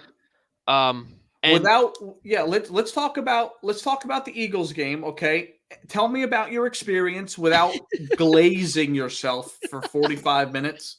Hey, listen, Just, give me some if y'all were thoughts. wondering why I sound a little raspy, it's because I was screaming my head off the entire time, bro. It was a movie. The amount of times I told my girl it's a movie, because I went with her and the fam.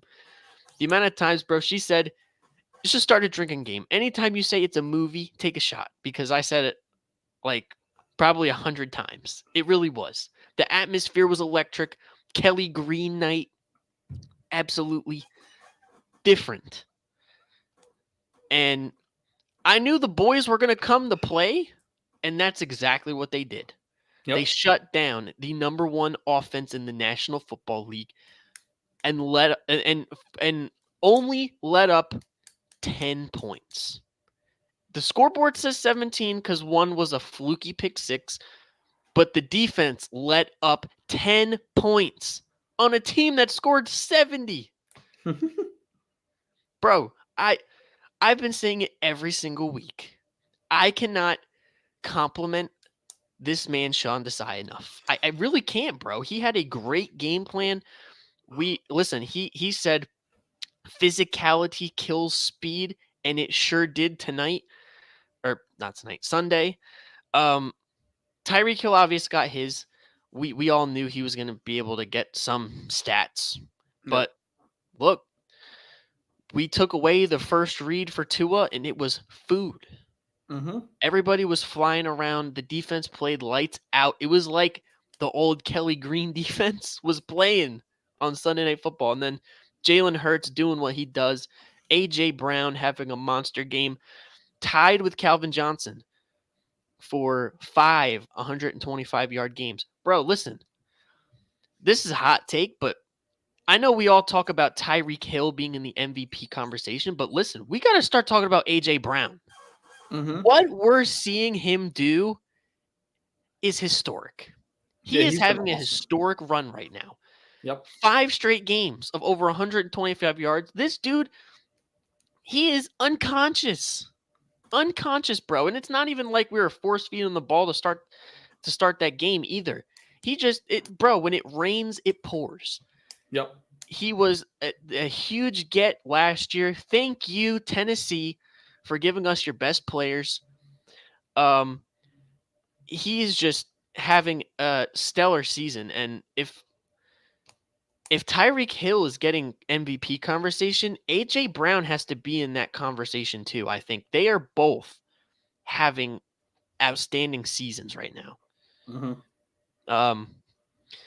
But yeah, bro, we played very well. It was a statement game. We bounced back at home. Quality win, and the vibes were absolutely electric. You already know, bro. I was high-fiving everybody all around me, bro. It was a movie. Absolute movie. The crowd is just like the crowd at the link is it's just different, bro. Yep. They showed Castellanos, I mean, rest in peace, Phillies, but they showed Casty on the Jumbotron, and they were playing Dancing on My Own. They cut off of him and cut the music off, and they were doing the kickoff. And we're still singing. We're still singing, bro. It's like a college environment. I mean, listen, I hate the stigma that our fans are terrible. We have the best fans in the National Football League. We get such a bad rap about, us, wanting to take the heads off of all of the other fan bases and fighting and this, that, and the third. I didn't see not one time of that at the game at all. We obviously had some playful banter. Like there was a couple Dolphins fans in our section, and this one Eagles fan was lit and walks up like to get into his seat and flips them off right in their face. But dap them up. It's all love at the end of the day. But bro, the fans are great.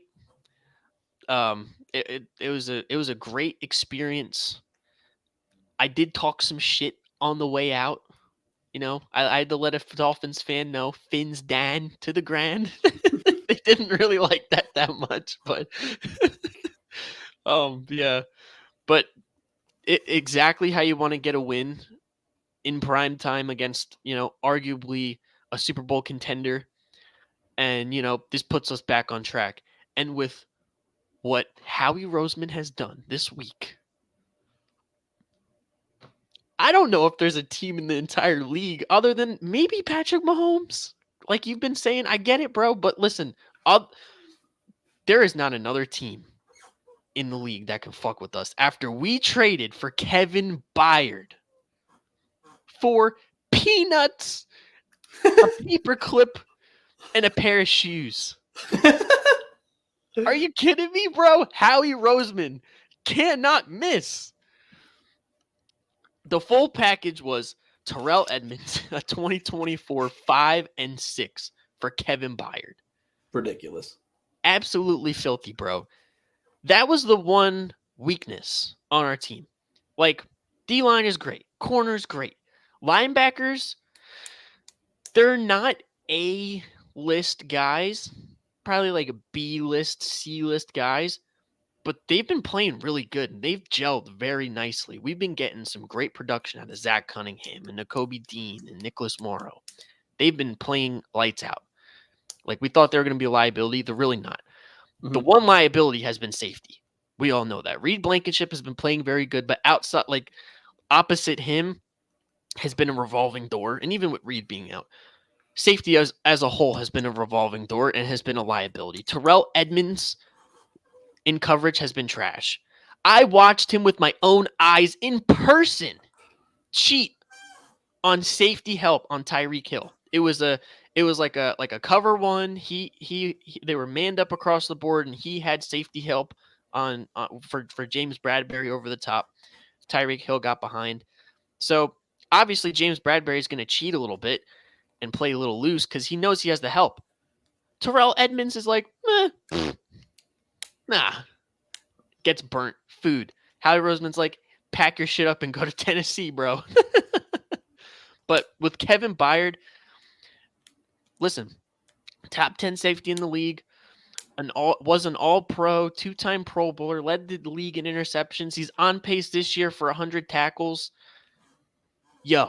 It's a nice pickup. We don't have a weakness on that defense. And if Sean Desai was getting Sidney Brown, Terrell Edmonds, and Josiah Scott to play lights out, imagine what he's going to do with a guy like Kevin Byard, bro. I am so excited, bro. Listen, bro. Listen, Dallas can't fuck with us now. The 49ers, if they don't make a move, I don't think they can fuck with us. Detroit ain't going to fuck with us. Our food is in the West, bro. Listen, I'm good in the East. I'm worried about the West, bro. And you look in the West, bro. Buffalo can't fuck with us. I don't think Baltimore can fuck with us, although that's going to be a tough defense to play. Facts. Baltimore can't fuck with us. I don't think the Chiefs as a whole can fuck with us. Pat Mahomes is going to be the toughest part of that, but I think Sean Desai can adjust and mitigate what Pat Mahomes can do. We have the dudes to stop him. I really don't think, bro. I think it's Rapsy Scapsy, bro. All of that, all of these off-season moves and mid-season trades and practice squad building just to stop one man. And we see time and time again, when a team builds their team to stop one man, they get beat by somebody else they were overlooking. And I got news for y'all. Y'all putting in all this work because y'all meet up in the Super Bowl. You're gonna play against Arrowhead Invitational. It's gonna be Link Invitational, bro. And I got news for you, Bro. This is listen. food. Our safeties are bro. Even the defense as a whole, bro, arguably better than last year, and we had a historic defense last year. It was a good defense. We had C.J. Gardner-Johnson, who played lights out, and Marcus Epps, who was quality. Mm-hmm. Reed Blankenship and Kevin Byard, bro. Bro, we cannot understate the impact and the magnitude of a guy like that. I know he's 30, but this reminds me so much of when we got Malcolm Jenkins. He is a leader. He is going to take control. And with Slay and Bradbury and a guy like Reed Blankenship, who he has worked out before, two Middle Tennessee State guys. Bro, it is food, bro. It's food. Bring us the Monstars. I'm booking the Eagles Super Bowl 58 today. Super Bowl me, bro. Kevin Byard, are you fucking kidding me? With this team? Now the only weakness turns to Brian Johnson and his red zone play calling. Because those were the main two concerns of mine over the course of the first 7 weeks. The secondary in terms of safeties, because we're really short there. But once we get healthy, bro, we deep. And the red zone, which is it was a little bit better this week, I will say. The first drive sucked. Why are you running a QB draw on 3rd and goal? Yep. But hey, he did a lot better this time around. So hey, the improvements there. I just want to see that a little bit more. We're getting right at the right time. Now you look at this gauntlet. Does it really look like a gauntlet? I don't think so. No, maybe not. I don't think so, bro. I think this is food. Is food. Okay. All right. What do you say? Let's do these picks. Let's run. Bro, I'm so hyped, bro. Yeah. Let's run through our picks pretty quick. Because we got Victor Wembanyama's debut to watch. Victor Wembanyama just got his first career block already. Quick. Free and easy down the road I go. That's Vicky right now. Quick and painless. All right. Let's do it. I'm immediately jumping in here. I have Tampa Bay winning this football game. Wow. Okay. Okay. The Buffalo Bills, I think they're cooked. It's food. If the Bucs don't win, it's a cover. No doubt about it. Okay. Damn. Hey, he's coming out of the gates swinging, dog. Yeah, bro. I'm gonna ride it with you, bro. I'm gonna ride it with you. They're a gritty bunch. I think Buffalo bounces back and wins, but Tampa's gonna keep it close. So I got Tampa covering. Buffalo cooked. Division matchup here: New England going into Miami to take on the Dolphins. Miami is 9.5-point favorites, although Tyreek Hill and Raheem Mostert out at practice. Did not practice today.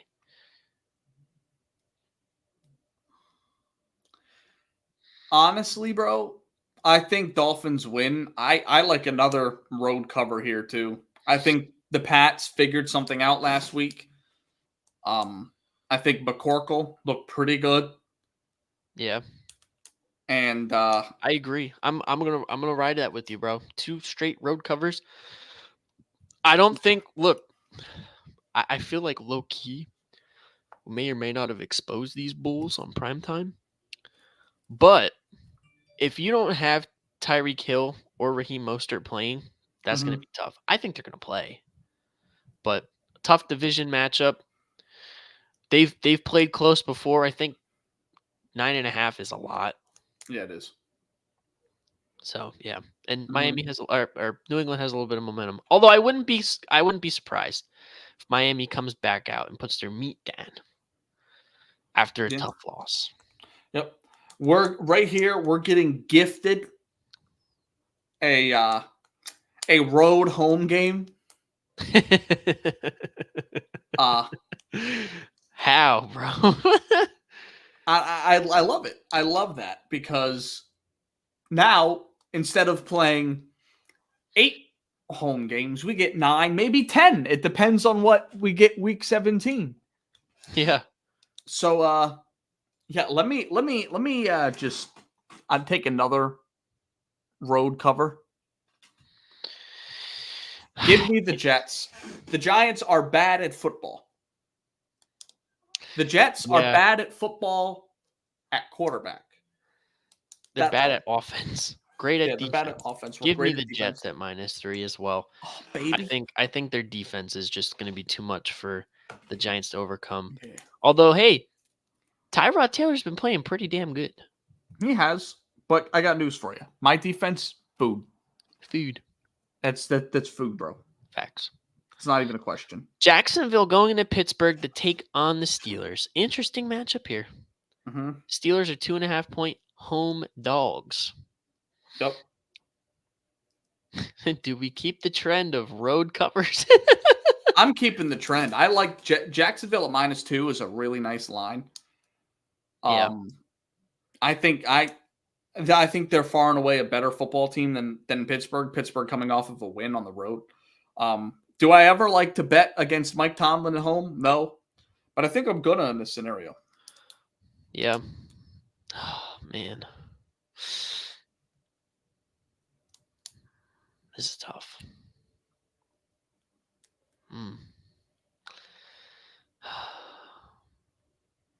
Give me the Jags, bro. Give me the Jags. I was really considering the home cover. Well, you can't flip flop because I know. I know, bro. I was really considering it for a second, but nah, bro. Give me the Jags. They've been playing very good. Defense is gonna be tough for the Steelers offense to overcome, and Travis Etienne has been him. Facts. Factual statement, bro. Yep. Next game here, Atlanta Falcons going into Tennessee to take on the Titans. Wembanyama just hit a 3. Let's go. Fuck. First NBA bucket. Yep. Will Levis is getting the start to this week. Yeah. And no Kevin Byard. No Kevin Byard. It's Terrell Edmonds in the back end. But does it really matter? Oilers, baby blues. Falcons have been playing really good football, bro. They have been playing good football. How in the world does a guy like Desmond Ridder have them in playoff conversation? How does he have a job? Bro, exactly, bro. We thought Justin Fields is bad. I think Desmond Ridder's worse, but somehow he still is holding a seat as a starting quarterback. Yeah. Oh man, bro.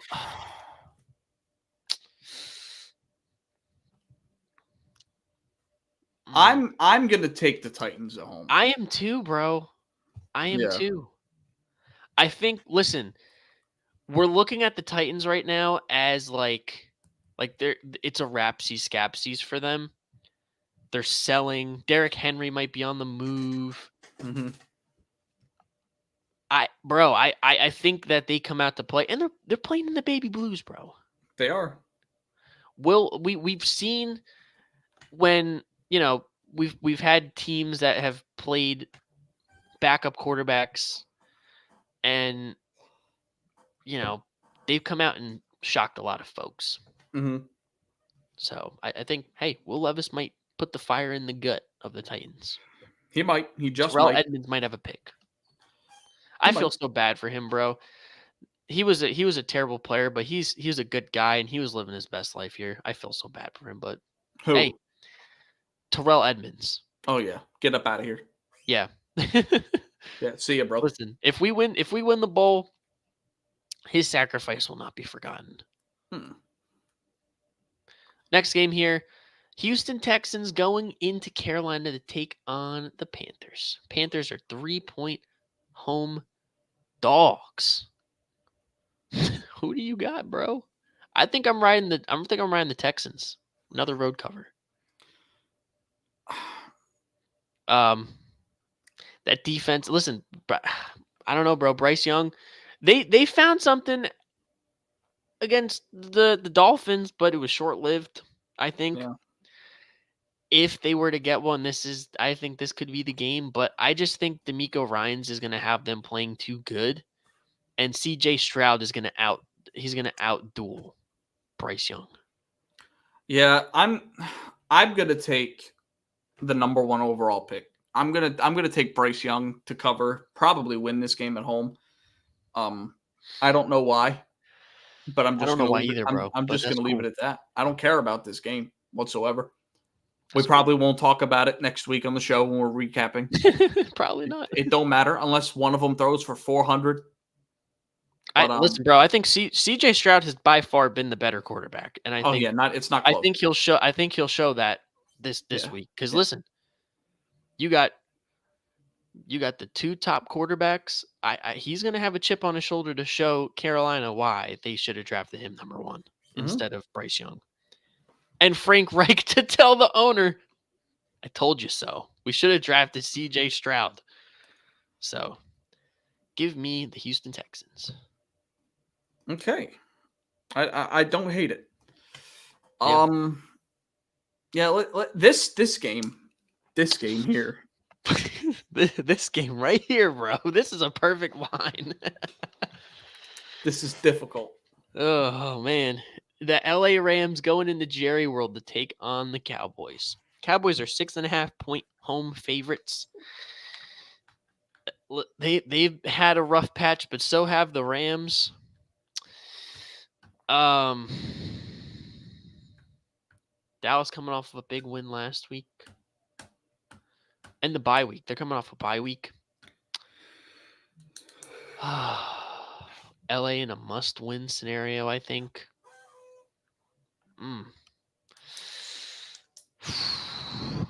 This is tough, bro.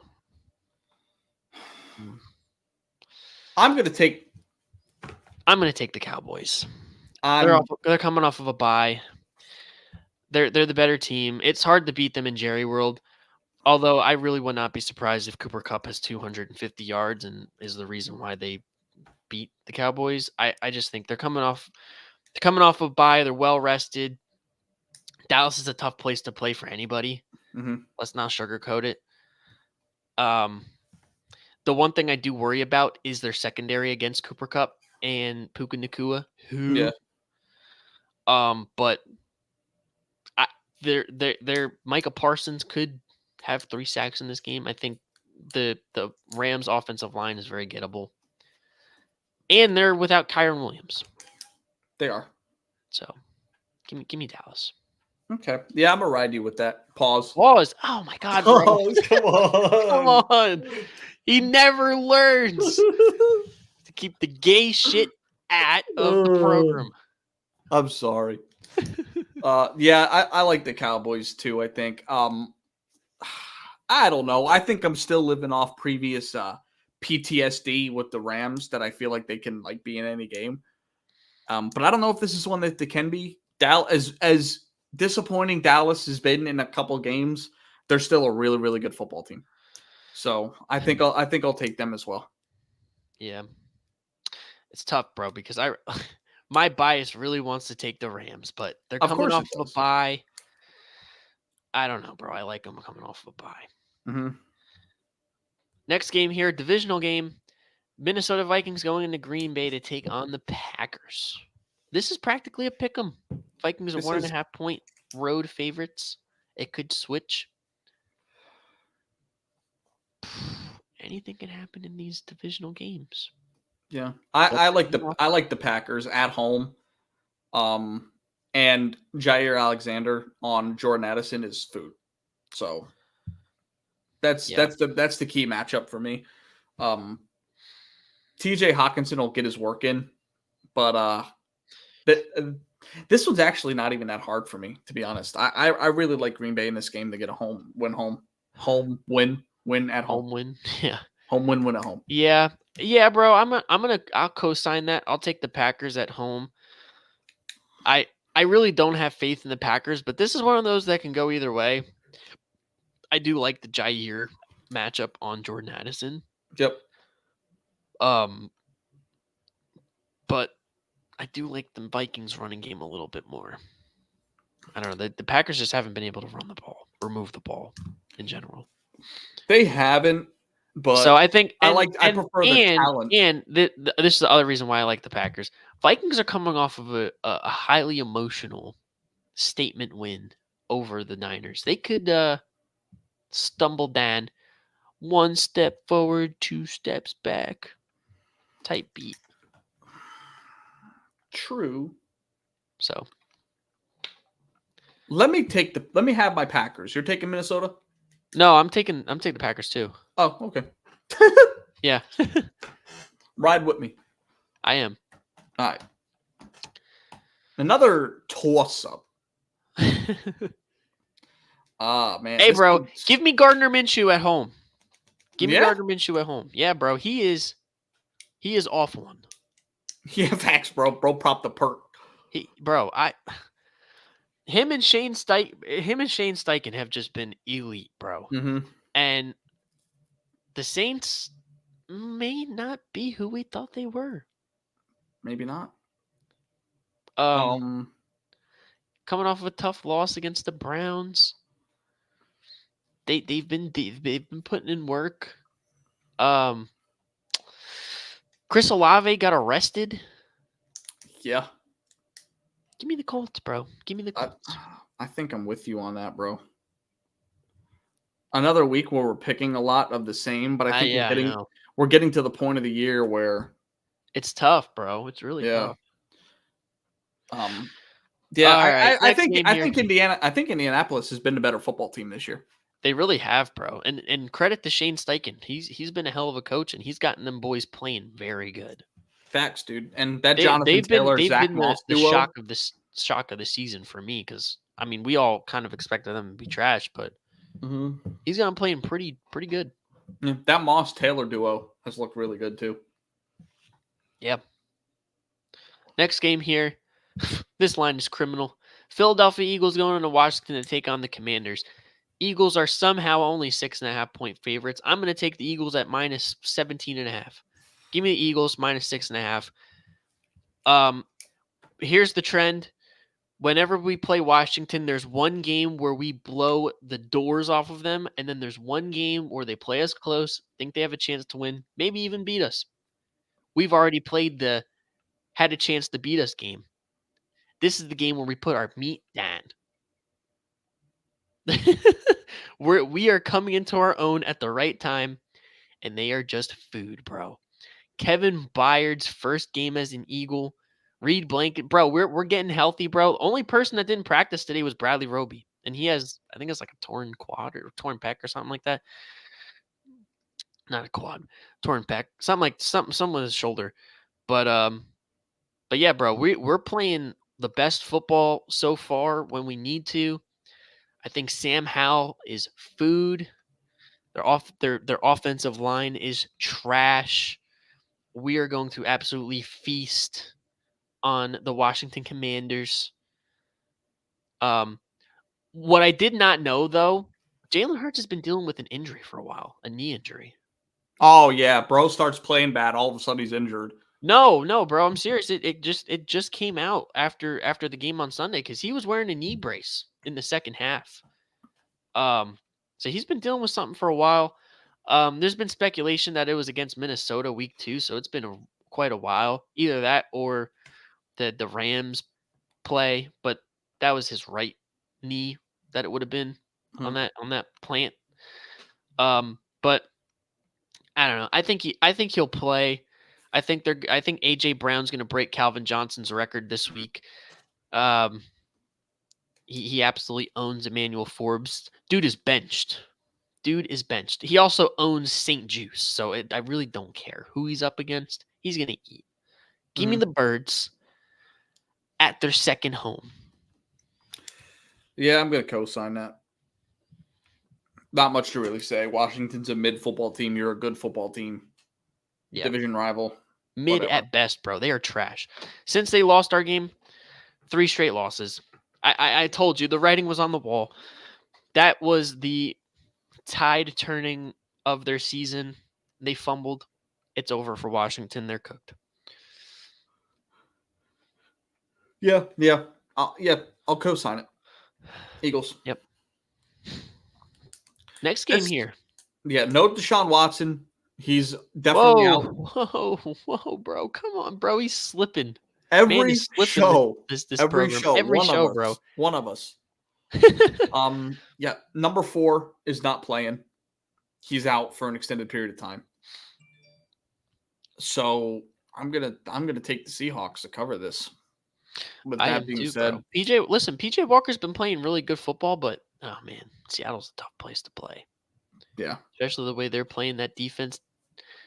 Devin Witherspoon is a beast. Him and Reek.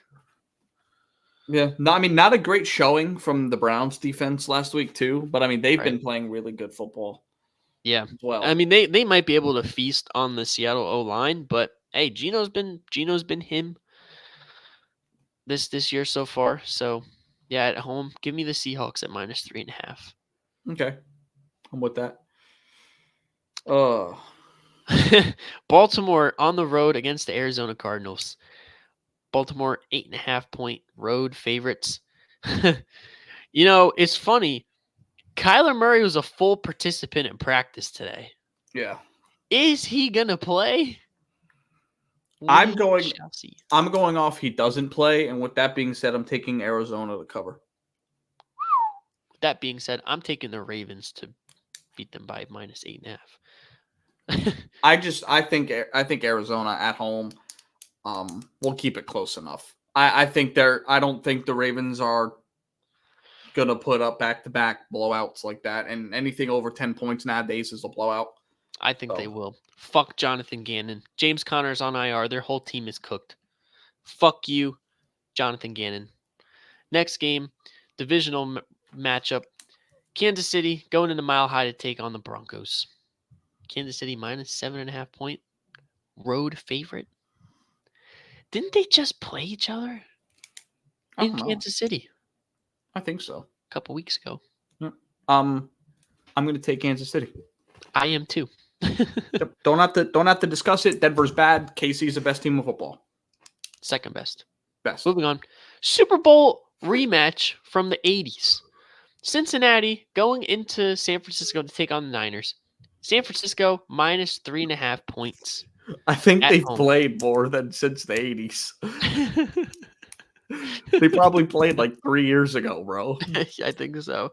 I'm going to take the Bengals here. Are you? I'm going to take the Bengals here. I'm banking on Brock Purdy not making it out of concussion protocol. Yeah. And I think Cincinnati's at that point where every game's a must win. Is Joe Burrow good enough this year to beat that defense? I don't know, bro. San Francisco. I kind of want. Let me flip that. Let me take. No. I don't think San Francisco loses 3 games in a row. That's kind of wild. Probably not. Give me San Francisco instead. Well, it's 3 and. All right, this is crazy. I'm taking Cincy to lose by 3. Cincy to lose by 3. So I'm covered for Cincy. Taking Cincinnati. I am. Game-winning field goal, James Moody. Yeah, I'm gonna stick with San Fran. I think they've looked bad the last 2 weeks, and to be honest, I think they're kind of fraudulent. But I think they get back on track this week. Bro, you think every team not named the Eagles is fraudulent? I do. Well, bro, watch the film. I'd be watching the film. Watch the film. Other than KC, everybody else is food. They may be food, but they're not fraudulent. Fraudulent. Can you give us a worse Sunday night matchup? Yeah, the Chicago Bears going into LA to take on the Chargers. This might be the first Sunday night football in like 3 years I probably turn off at halftime. Yeah. Do we really care about this? Like, do better. Like, yeah. Put on. There's 10 teams in the league you can put on every prime time, and I couldn't give a shit less. Give me the Bears to cover. Tyson Pageant.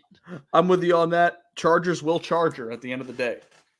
Yep. I think Chargers win this game, but I think Tyson Pageant will outperform continue Justin to Herbert. shine. Yeah, probably. And another one. Raiders going into Detroit to take on the Lions. Oh, man. This one's actually, you know what, bro? This one's actually a little tougher than it looks. It's a little tougher than it looks. I like But Detroit, I'm still going to take the Lions at -8.5. They're coming off of a blowout loss.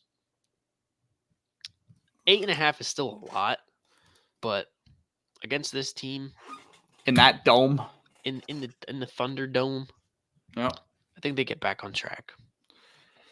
I agree. But if they don't, hey, listen, bro. I'm just gonna be naming everybody fraudulent because they can't fuck with us. No, cannot. Nope. I'll take the Lions as well. Cool. Yeah. All right. Give me your top picks and why. Okay.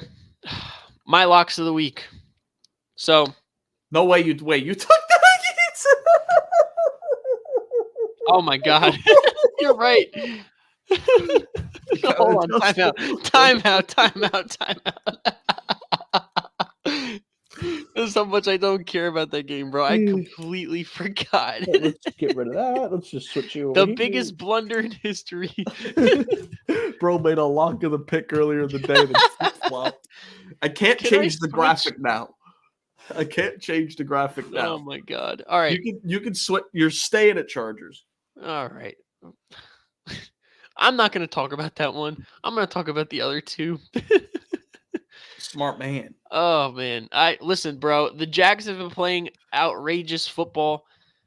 And listen, we thought there was going to be a challenge for them to cover in the Superdome, but they had a statement win, took care of business. I think they do the same thing here against the Steelers. Although the Steelers have been playing a lot better than the Saints, so it's going to be a little tougher. But I think the Jags are talented enough. Who gives a shit about the Chargers game? See, obviously, I had the Chargers -8.5. I guess the reason being is that their offense could just put their meat down on Tyson Pageant. But yeah, we obviously see that I don't give a shit about that game. So either or. Is it really a lock? I don't know. The only one that I care about this week, lock of the week, hammer it in. Second straight week, Eagles -6.5 at Washington. This should honestly be fucking 9.5 because we're blowing them out. We're gonna beat them by at least 17. That's cool. It's disrespectful. We're starting to come into our best ball. We just traded for an all-pro top 10 safety. Our defense does not have a weakness now. It's kind of disrespectful to a at best mid team. Sam Howell is going to get eaten alive. And hot take, Kevin Byard has a pick this week. So nice pull. Yeah, you've done worse. True. All right, my picks, locks of the week. I have the Buccaneers. Like I said earlier, I have them beating the Bills, but I'll settle for them to cover. The Bills, you talk about fraudulent teams. To me, the Bills are the fraudulent team in the NFL. And I'm tired of all the propaganda towards them. How they're so good. No, they're not. Tremendous. They're tremendous. And I like Baker to be the best quarterback in this game. Jets at the Giants. It's a home game, minus 3.5. That's food, bro. That's food. So I just think our defense is obviously the X factor in this game. Plus, the Giants special teams has been piss poor, and Xavier Gibson has been fucking awesome as a punt and kick returner. I think he has one or two punts out to the 35, 40, 50-yard line. Gives us short fields in that regard. And Tyrod Taylor's not putting up Hall of Fame numbers 2 weeks in a row. And then my absolute lock, bro, the Lions off that big-time loss at home against the Raiders. Dude, they're going to absolutely dominate the Raiders, and I don't think it's going to be particularly close. This might be the biggest blowout of the week, in my opinion. With that being said, give me that man, Jared Goff, in undefeated in a dome at home. Easy money. The Thunderdome. Yep, easy money. Hey, I don't hate it, bro. With that being said, parlay watch, Domantas Sabonis 4 points away. 4 points away. And they're at halftime. Harrison Barnes is 27 points at half. Damn. Just putting that out there. I tried to tell y'all. Yeah. Yeah, you did. Good pull. Somebody just scooped them up in our fantasy league. Yeah, so you don't be listening to me, but I tried to tell you. Actually, no, they actually dropped them. What? Yeah, let me go pick him up. He did. But did get dropped. Yeah. What the hell? Yeah, dude, bro. Good show. It's beautiful. Basketball's back. Football's still going hard. The Phillies disappointed us. No one gives a fuck about hockey. Right. It's cool because the Eagles will resurrect our sorrows. Well, your sorrows. I can't get resurrected until next season. That's true. Yeah. Unless you come to the good side, bro. Well, no, I'll feel resurrected when the Chiefs beat the Eagles again. They're not going to, bro. They're not going to, bro. They cannot fuck with us. Sean Desai is the difference. Okay. In my opinion. Listen, if he was calling that game last year, you lose. We win. You lose. We win. Because I'll tell you right now, if Jonathan Gannon was calling the plays on Sunday, we probably would have lost, and Tyreek Hill would have had like 200 yards. I'm not fucking joking, bro. Yeah, you're probably right. That's how bad his defense is. Uh-huh. The shell defense, we're just going to sit in base coverage. No, bro. Sean Desai is mixing it up, bro. Yeah. He was making things confusing for Tua. He could do that for Pat Mahomes. Although, listen, bro, Pat Mahomes is him. He is Sean Desai is himmer. No. Yes, he is, bro. And with that being said, this has been the Day One Podcast. We appreciate you guys listening wherever you're at, Facebook, Twitter, YouTube. Much love to you as always. Make sure you tell a friend to tell a friend, okay? Whether you're on a boat, bus, plane, space shuttle, Fiat, moped, you know what I'm saying, unicycle, you can get the Day One Podcast content anywhere. They have internet in caves now. So they do. Make sure you lock in, pay attention, keep that noties on, subscribe, follow, leave comments down below what you want us to do next, okay? I'm tired of trying to come up with ideas, okay? I need some help. Yeah.